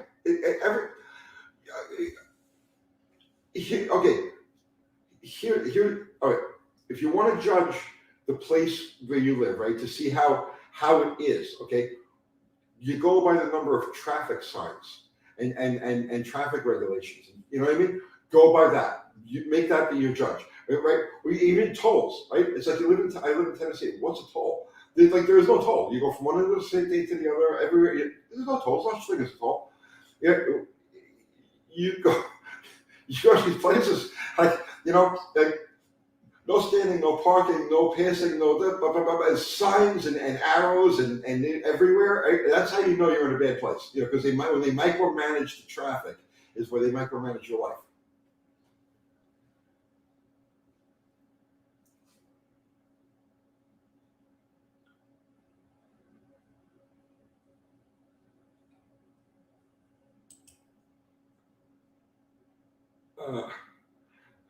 Hey, come on, bad Amex coming on late from communist Canada.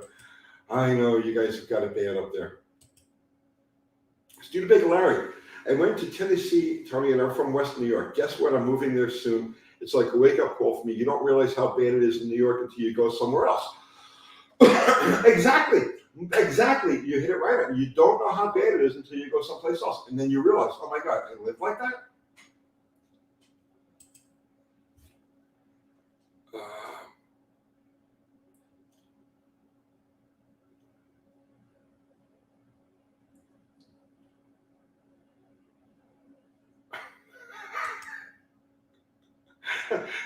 Joe K, they renamed the Tappan Zee Bridge to the Vario Cuomo Bridge. Now it needs to be changed to Father of Two Asshole Bridge.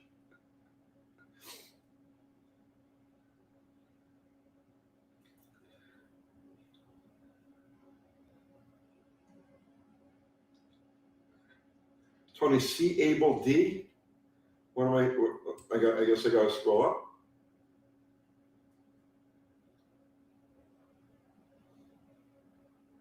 I know what I'm looking for. All right, it'll come back around. The Fredo Bridge.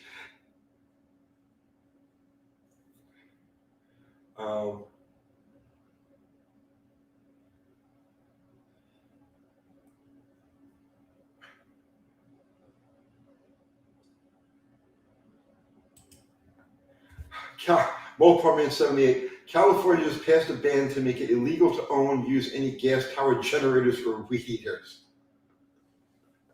What kind of psycho stuff is that?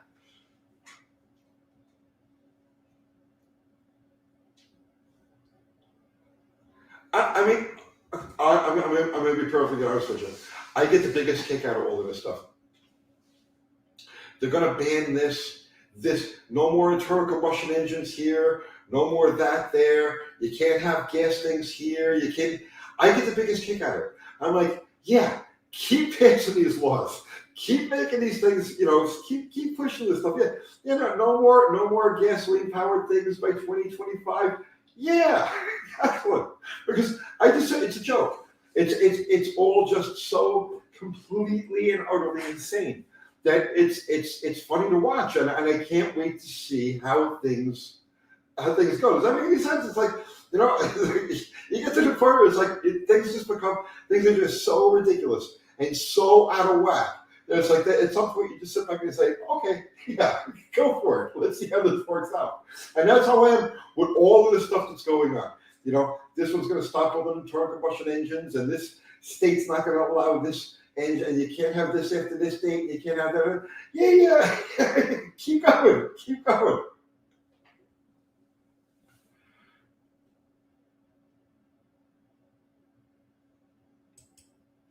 Arthur Friedler. California banned everything but crime. So I'm watching the other night. This is great. There's a channel. There's a guy named Dan. He goes by the name I Allegedly. Okay, that's the name of his channel. It's I Allegedly. Okay, so he's a Southern California guy, and he talks about economics and so on and so forth. And he does his whole channel just carrying his phone around to different areas. Like, so he'll go to the beach and he'll talk, and he's going to show you like the dolphins and stuff like that. But he's actually a pretty entertaining guy to watch.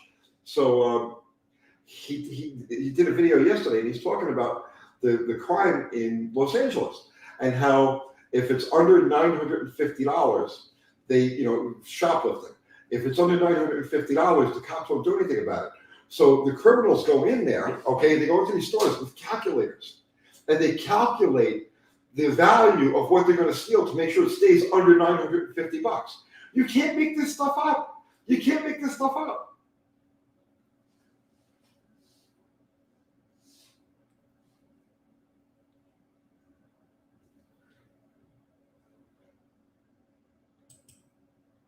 Bronco McBain, yeah, I allegedly is cool. Yeah, right. I get a kick out of that guy.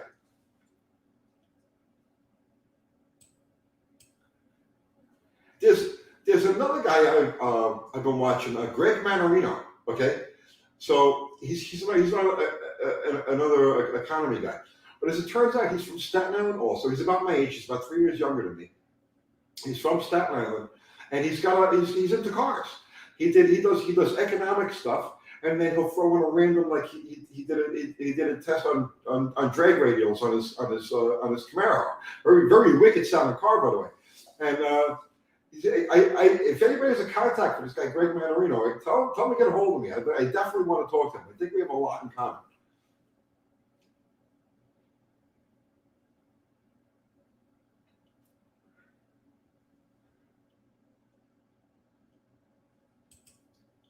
Mike Batista, you'll stay in Canada and go south for the winter. They won't let you out of Canada. You can't. Canada is now a minimum security prison. You can't leave Canada.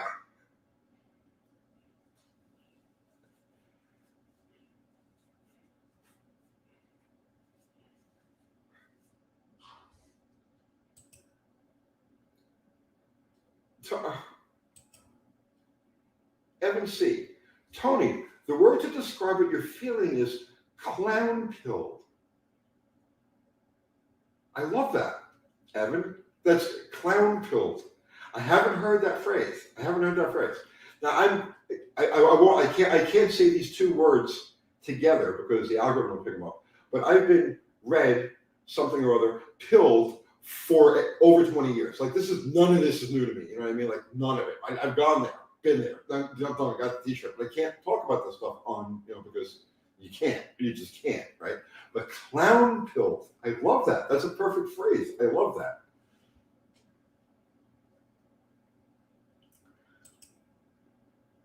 Shane, you can leave Canada now. Oh, they were. Oh, I didn't know that. I thought there was still.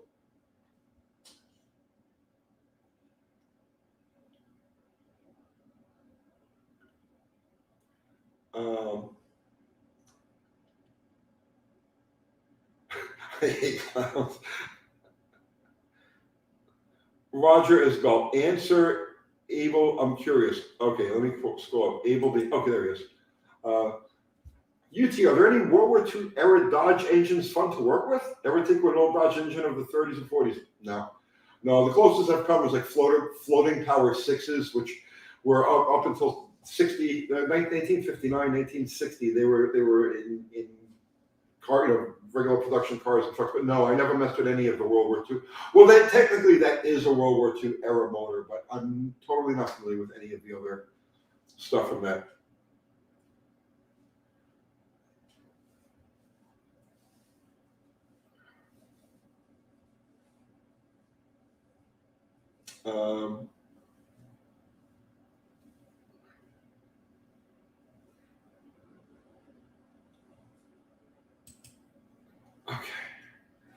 Joe Brennan, would you recommend running a conventional high zinc oil after a cam break-in? If it's a flat tappet, yeah, absolutely.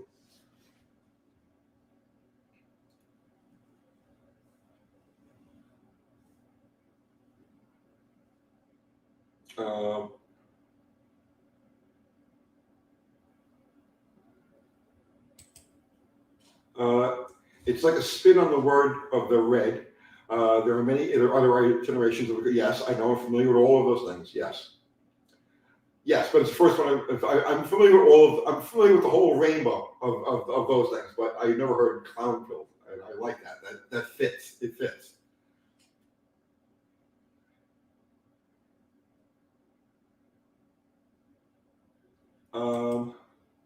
Mark Shaw, Tony, I just bought a used Mylodon billet pump single line external pan. Any experience with the external Mylodon setup? Yeah. I mean, on the fuel cars, all we ran was the external, but we used Keith Black. We used a Mylodon pan with Keith Black pump and pickup. The Superstock car, Dave Leclerc Superstock car, we use all Mylodon stuff on that. Yeah, they're great. The only thing you may have is the fresh setup is a prime. You want to, like normally when I set up an oil pump, I'll just a couple of squirts of oil in there just to get a coating on the gears. Well, it's not enough when you use one of those setups. You actually have to pack grease or Vaseline into the pump to get enough of a prime to get that thing, to get that system full and flowing. But other than that, yeah, man, they're fantastic.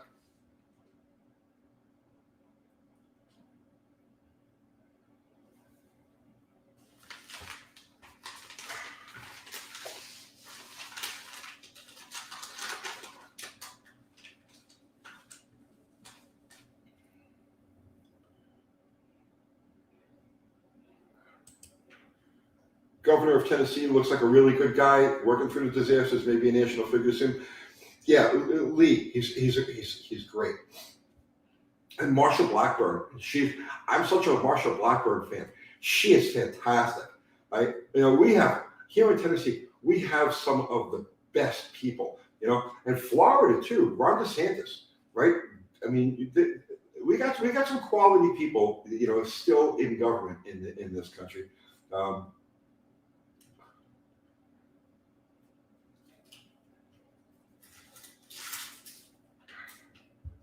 Mr. Will, thank you, Mr. Will.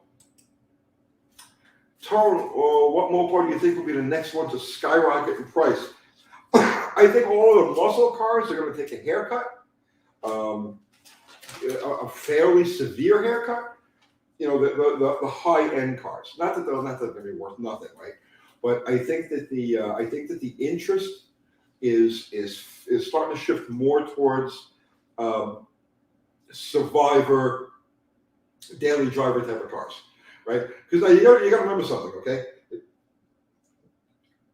To you or me, a 318 Coronet or Belvedere seems very mundane, okay?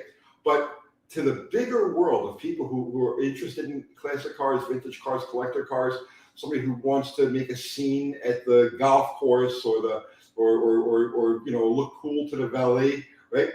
Let me tell you something. A 318 Belvedere is as good as a Hemi Cuda convertible, right? In the eyes of the general public, and people are starting to catch on to that. And I think that good and survivor quality daily driver type cars are going to go nuts. And I see that. I've seen that happen like with Dodge Darts, because if you go back 10 years ago, you buy all of the 67 through 76 Darts. You buy as many of them as you want. Really nice cars for $3,500, $4,000. And now, like 10 grand is like the floor for a nice car. And you're seeing them in the $15,000 range more and more. Starting to see the really nice examples creep into the $20,000 range for a Dodge Dart, for a 318 Dodge Dart. Those are the next places to go.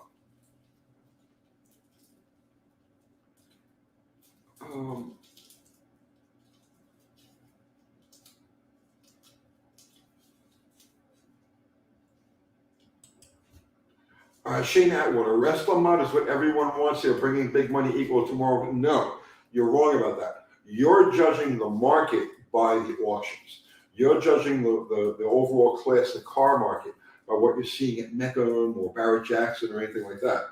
And that is not reflective of the guy in the street buying cars. That's a bunch of people with way too much money having a drinking contest, pissing contest amongst each other and going after these cars. Those resto mods, I've done videos about this. And those cars end up in massive collections.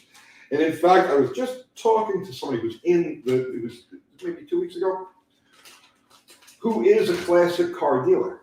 That's what he does for a living. I mean, he came by the shop and we were talking for a while, and he said it, I said it, he said it. We echoed each other. Those cars, those resto mods that you see going over the auction block, those things end up in these giant collections, never to be seen or heard from again, right?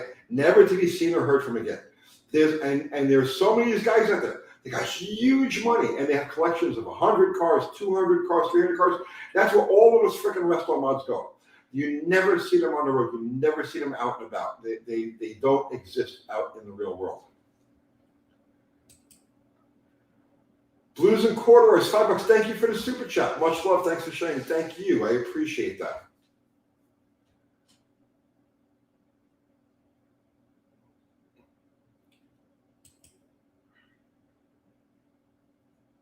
Resto mods, resto mods aren't practical. They're nice, but couldn't really daily one, no common parts. I've said it in videos. Okay, the problem with those cars is that there's only one person who can service that car. Okay, and I don't care what you're using. I don't care what mix match of parts you're using. There's only one person who can service that car, and it's the guy who built it, because he's the only one who knows where, okay, I stuck this relay here, and I've got that fuse there, and this wire means not the right color to that one, but I used it, I crimped it, blah, blah, blah, blah, blah. It makes all these little modifications here and there. There's only one person that can effectively service that car, and that's the guy who built it. Anybody else is going to be pulling their hair out trying to figure out, because there's no books you can go by. You can't just like do a YouTube search, Resto mod, LS Camaro, no start. You know what I mean? It's like, where do you even go, right? No, it doesn't make sense. So those cars are a dead end. Resto mods are a dead end.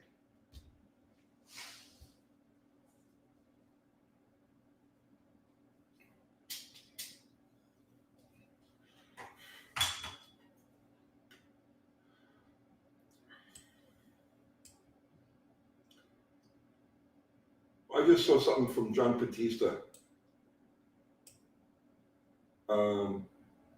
Mike Batista, who just said something here.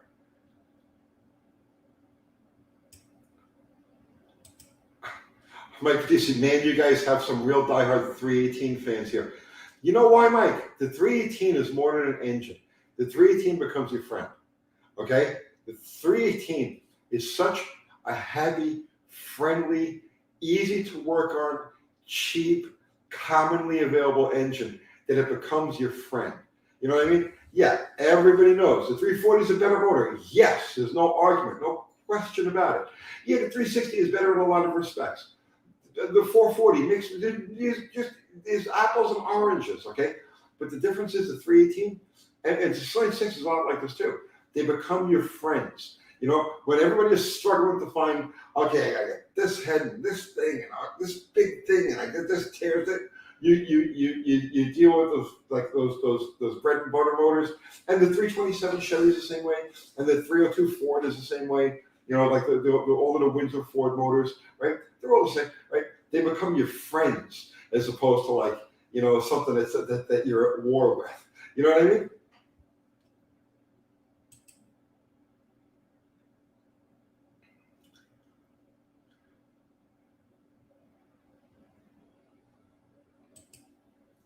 Josh H, the 318 and 4 liter are your friend. Yeah, the 4 liter Jeep is another one. It's your friend. You just look at it fondly. You're like, thank you, my loyal friend. You know what I mean? Let's go have an adventure together. It's like that, okay? I know. I spent a big part of my life searching for the power, right? And I did that. I went there. Ridiculous, stupid, crazy power. And I paid all the prices for it, right? And now it's like, okay, yeah, that was great. That was a bit. But now it's like, yeah, let's just have an adventure, my automotive friend. You know what I mean? And it's like you can do that with engines like the 4 liter and the 318. It's hard to explain.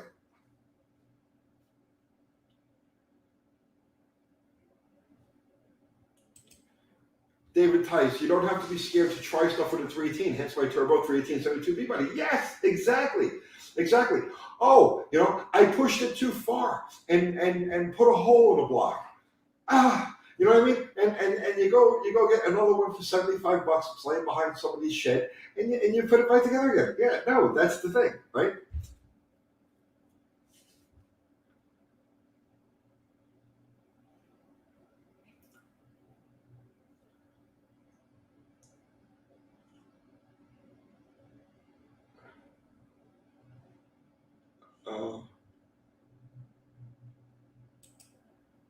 Phil Kuhn, also I have a Sign 6 that runs perfect. I would give you. We just need to figure out shipping.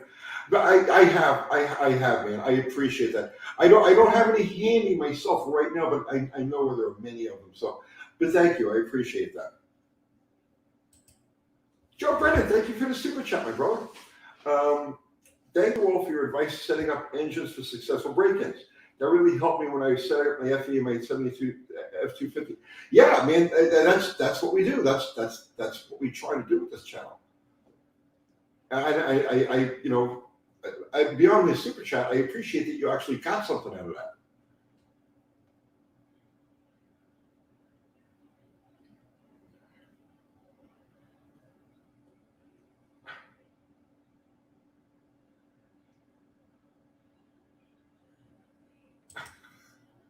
Everyone's heard of Chrysler's famous turbo encabulator. A lot of people have, yeah. I saw those videos way back when. The dawn of the internet was when I first saw the turbo encabulator. You guys can check that out. The turbo encabulator. Danny, California. What are my thoughts on cryptocurrency? Would you believe that I've actually got an idea for a video about that? And it's actually classics versus crypto, classic cars or crypto versus classic cars, which is better, way to go. But real quick, my thought. Okay, I'm in precious metals. I've been in precious metals for over 20 years. It's the only thing that I'm in right now. So obviously, I'm a hard asset person. In order to understand cryptos, okay, the place of cryptos and the place of precious metals, you have to understand the difference between money and currency, okay? Because they're two different things, okay? A crypto is not money, right? And listen to me carefully now, right? What I'm saying. A crypto is not money. A crypto is a currency, okay? So as long as you understand that a crypto is a currency that's similar to, let's say, a US dollar or a euro, okay, which are not backed by actual money, right? See, money is a store of value, okay? Money is an actual thing that you can hold in your hand, and it could be land. Land is money, okay? Precious metals are a proxy for land. A land is something, is a store of value. It will be the same in a year as it will be in 10 years as it will be in 10,000 years, right? That's what money is. Currency is what you use to trade, right? So cryptocurrencies are currency, but not money. So cryptocurrencies are a great way to speculate. You can make a lot of money speculating on cryptos right now. As long as you're ready, as long as you get your finger on the exit button, right, and you're ready to start buying it, you can make a ton of money trading cryptos. And if I wasn't so wrapped up with YouTube right now, that's exactly what I would be doing. I would be trading cryptos. It's a great deal. But don't confuse cryptos with money, because cryptos are not a store of value. So I hope that makes sense.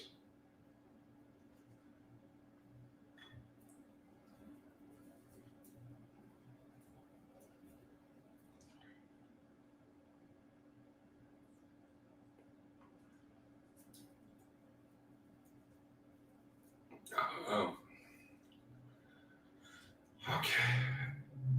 It's volatile. Yeah, you talking about cryptos? Yeah, it's volatile. And that's the beauty of it.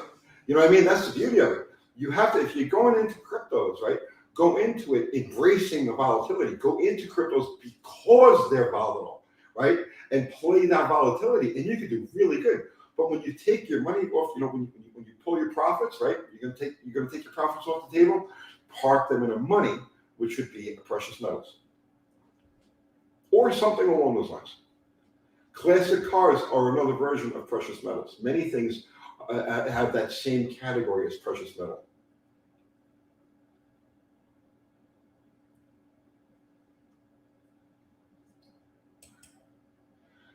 Chris Copa, I'm curious why you don't leave the Sunday lives up and delete them after a couple of weeks. Because I don't consider them to be regular content. This is like a get together. This is like it's just, they're like the same reason that we don't promote them. We don't like say we don't advertise join us for Sunday. No, we do these because it's like a get together. You know what I mean, among our regulars and stuff like that. And we talk about things that aren't really content related or channel related, car related.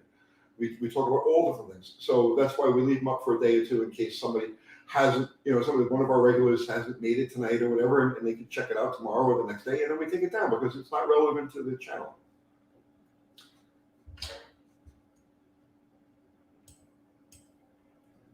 Oh, here's Kathy. Tony's Garage. I just tuned in. This is not financial advice.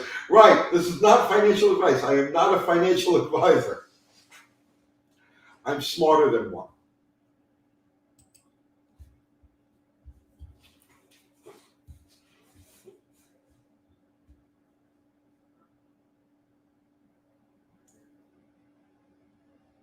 Um,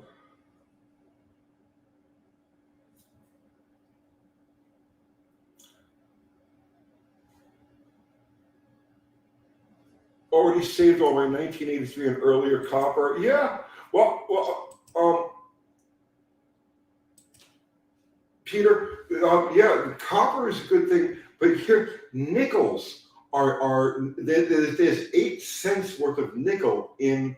Well, it might even actually be more than that now. But the last time I checked in on nickel, which was a few years ago, and nickel had 8 cents worth of metal in it. So the government was minting nickels at a 3-cent piece loss. So, and I don't know if they changed the composition of them, if they're still doing the same thing. But nickels would be, I think, a pretty good thing to sit on.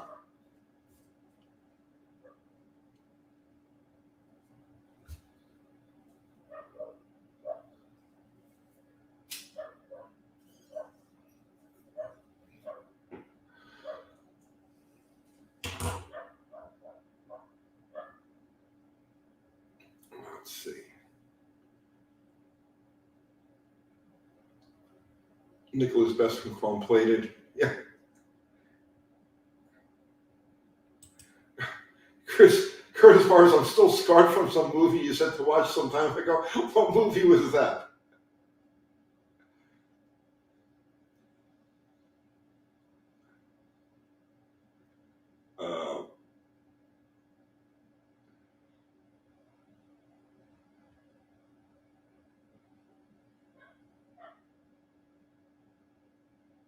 Why am I still wearing these headphones? I just realized I'm still wearing these headphones. I've had these on since I put these on so I can listen to Brian McBang show. I'm wearing them now. He's been going for like over an hour, and I'm still wearing these things. It shows you how aware I am of my surroundings. Stoic Steel, thank you, man. I appreciate that. UT, how cool would it be to build a stationary generator powered by a 310 or 32 Chevy? I'm sure they're out there, man. I'm sure they're out there. There's tons of slant 6 generators, and yeah, they're out there.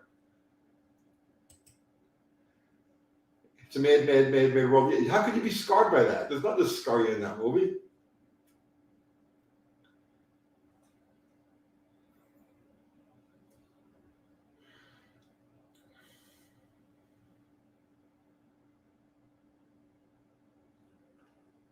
The big toughie, right?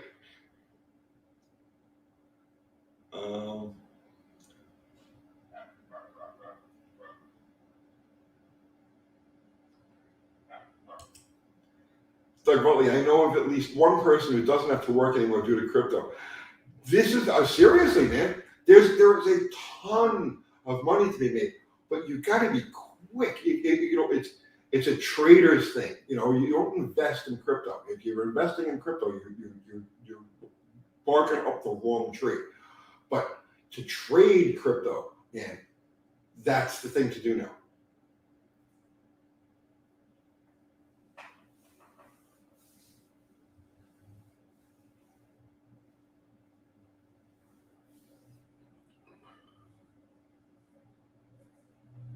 Stanley Kubrick box. There's a lot to that guy. There's a lot to that guy.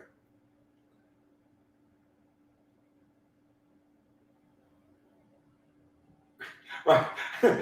Kathy keeps reminding me, this is not financial advice. I am not a financial advisor. I'm just somebody who lives in the real world, which is distinctly different than a financial advisor.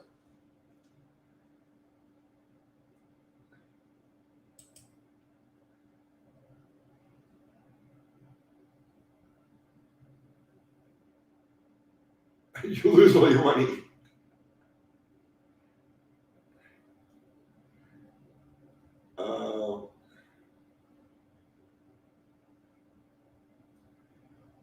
Let's see.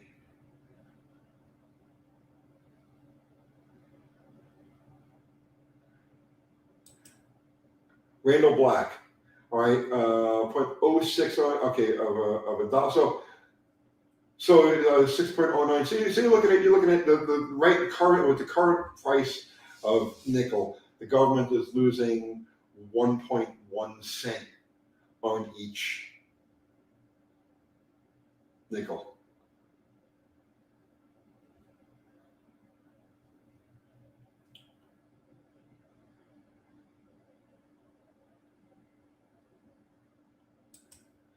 Olive.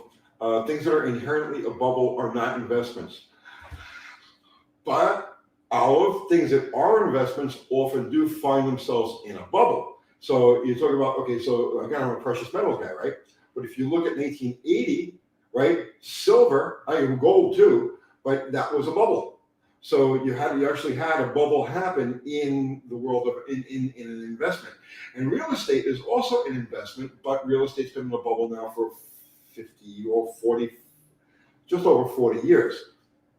That's a crazy bubble. That's the mother of all bubbles.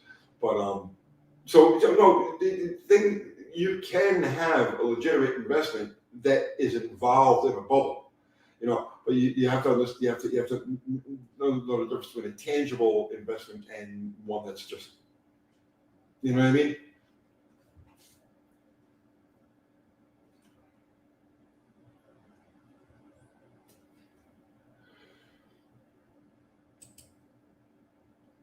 Currency proto-ordinance. Currency that is inherently in a bubble is not as intrinsically valuable as toilet paper. Right.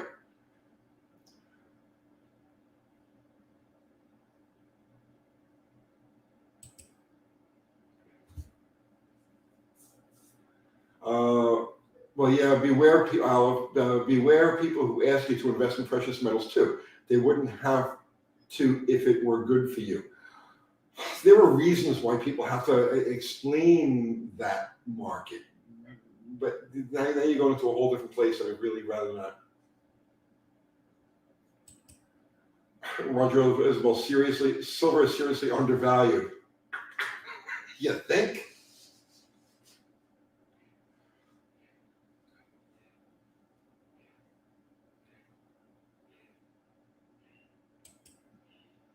Photo ordinance, all of my junk cars have nominally doubled in value this last year.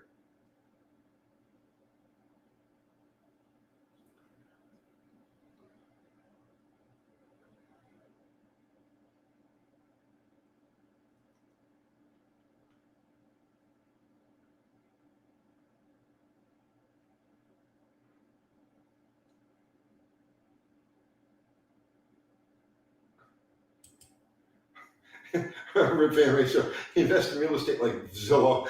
Buy high, sell low. The whole thing is going to unwind. It's like, oh, Zero, Zillow, and Open Door. Oh man.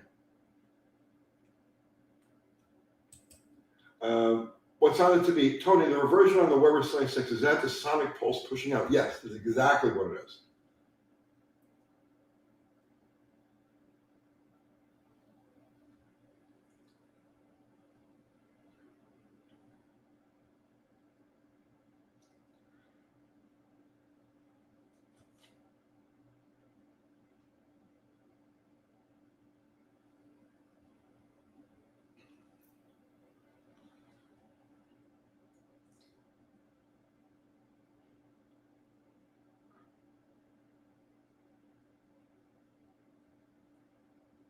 Well, Mr. Will, you're exactly right, man. You're exactly right. Investing in anything is best when you're very familiar with it and have a good grasp of it. So investing well is different for everyone. You're exactly right. And that's why anybody who gives you just blanket investment advice, they're blowing smoke out of their ass. No, Mr. Will, you're exactly right. Only invest in things that you understand. And can you explain it, right? So, I mean, can you explain what a derivative is? The economists can't explain. Yes, 10 different economists what a derivative is. Look at 10 different answers, right? Don't invest in anything that you can't explain, that you don't understand.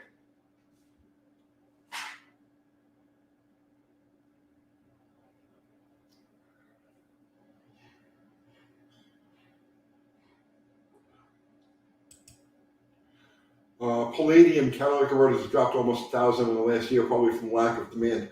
Well, you got to realize now, you're talking about this is going to be affected, but what is the future of palladium? Now, everybody's made this announcement that they're going to go to electric cars, right? So what is the future? Who's going to be mining, and who's going to invest in the mining of palladium when the demand is stated to nearly exist, disappear in the last? So yeah, not only is the metal bad, but palladium miners are going to drop too.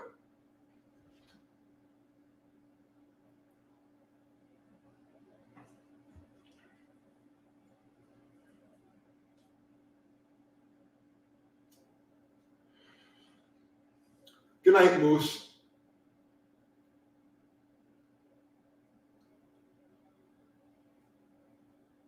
Okay. Redford Topham. Hey, Tony, I've got a 318 with a 212 and 50 cam, 91 compression, stock converter, 355 gears, 4,400-pound truck. Seems to have best power with the distributor locked out. Does this indicate such a small cam? I mean, that's not telling me very much. What's the LSA on that cam? I mean, yeah, 212 and 50, but yeah. Everything's going to have the best power with the distributor locked out. You got to understand something. Nothing will ever give you best power before the curve, right? So it's going to give you best power with the distributor locked out. The only issue is possibly starting it.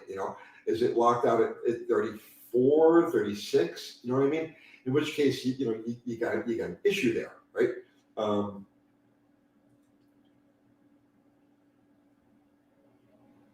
So shorten the curve. You know what I mean? Make the curve as short as possible and get as close to being locked out as possible. So if you have, let's say, only 10 degrees of mechanical advance and you maxed out at 34, well, 10 degrees will give you 24 to start. If you get it to come in all, let's say, just over idle, 1,200, 1,500 RPM, and you're right there.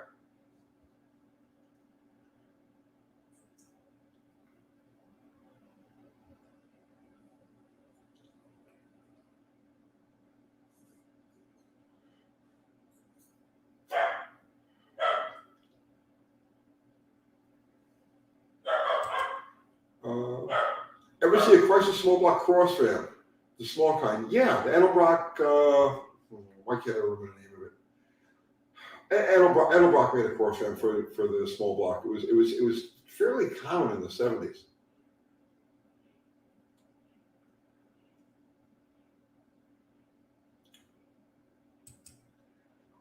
Investing in metals is very risky. Depends on how you do it. It depends on how you do it. If you only deal with physical, and you remember something, you only lose money when you sell, right? If you're dealing with physical, okay, you only lose money when you sell, and so you're up and down, up and down, up and down, right? So if you can time your selling, you won't lose money. It's not risky. Paper metal is completely different, and that's something that I don't get involved with. I played around with gold ETFs and shit like that when they first came. Yeah, no good. Real metal.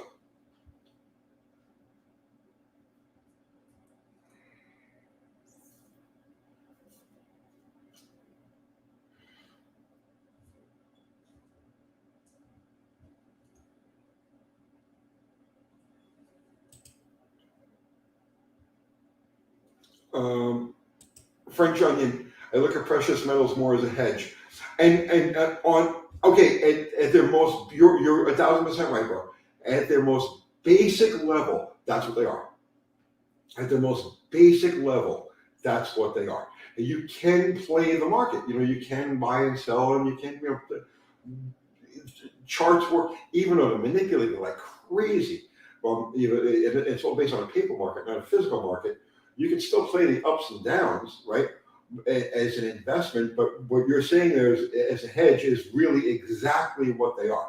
You take your currency out, you take the profits of your currency out of circulation and park them in metal, and just leave that sit there as a hedge. That's exactly what it is.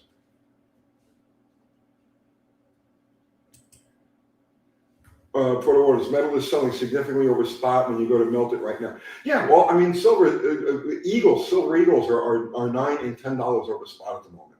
So I remember buying silver eagles like at 30 cents over spot.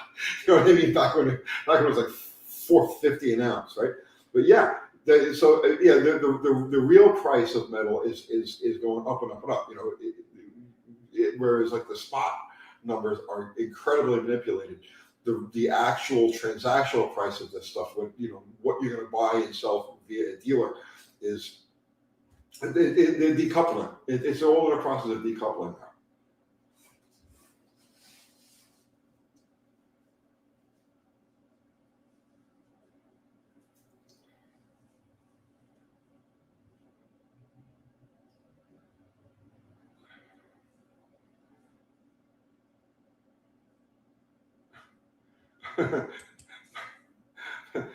Falcon RX.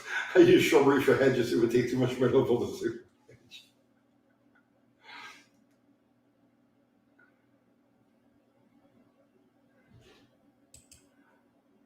Starduster. Never invest what you can't afford to lose. No. Never speculate. See, speculating, playing the markets is you're speculating. Investing is something completely different. Does that make any sense?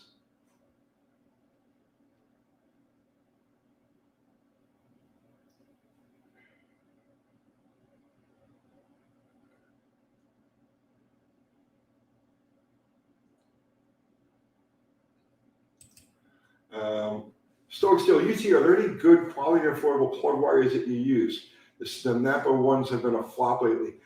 Honestly, I mean, I have a thing. I like the 7mm axles. I use 7mm axles on like everything. That's my plug wire of choice. I've yet to have a bad experience with them.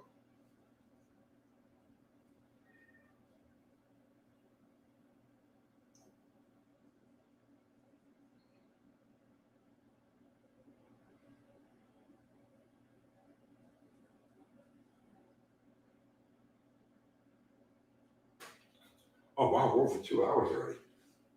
Boy, that flew. Tonight's really moving. All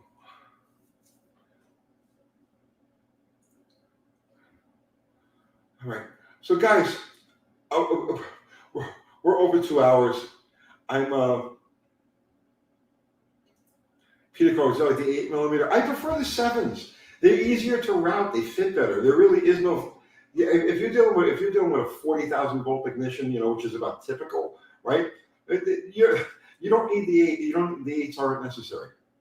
It's just a thicker wire to have to fit through things. 7s work just fine. So guys, I'm gonna call it a night. Oh God, I'm tired. So again, if you know anybody who's in the affected area, you know what I mean, with these tornadoes, throw them a text or a call. Just make sure they're cool, right? We're going to keep our eyes and ears open for anything that we can do to help, and we'll pass that information on if it's anything valuable, if it's anything worthwhile. But anyway, guys, our mods. I know Fubar and John were here tonight. I haven't seen Ari or Zero. They're probably busy doing their thing. But as always, our amazing mods, Fubar, John, Zero, Ari. Thank you so much. Everybody contributed super chat. Thank you. You have no idea how much we appreciate it. It keeps the wheels turning. It keeps the lights on. Every little bit helps. And everybody contributed just with your presence and your conversation. We appreciate you equally as much. We love all you guys. Thank you. So that's it. I'm gonna call it a night, and we'll see you Wednesday night with Dallas. Wednesday night Tech Talk. So good night, all.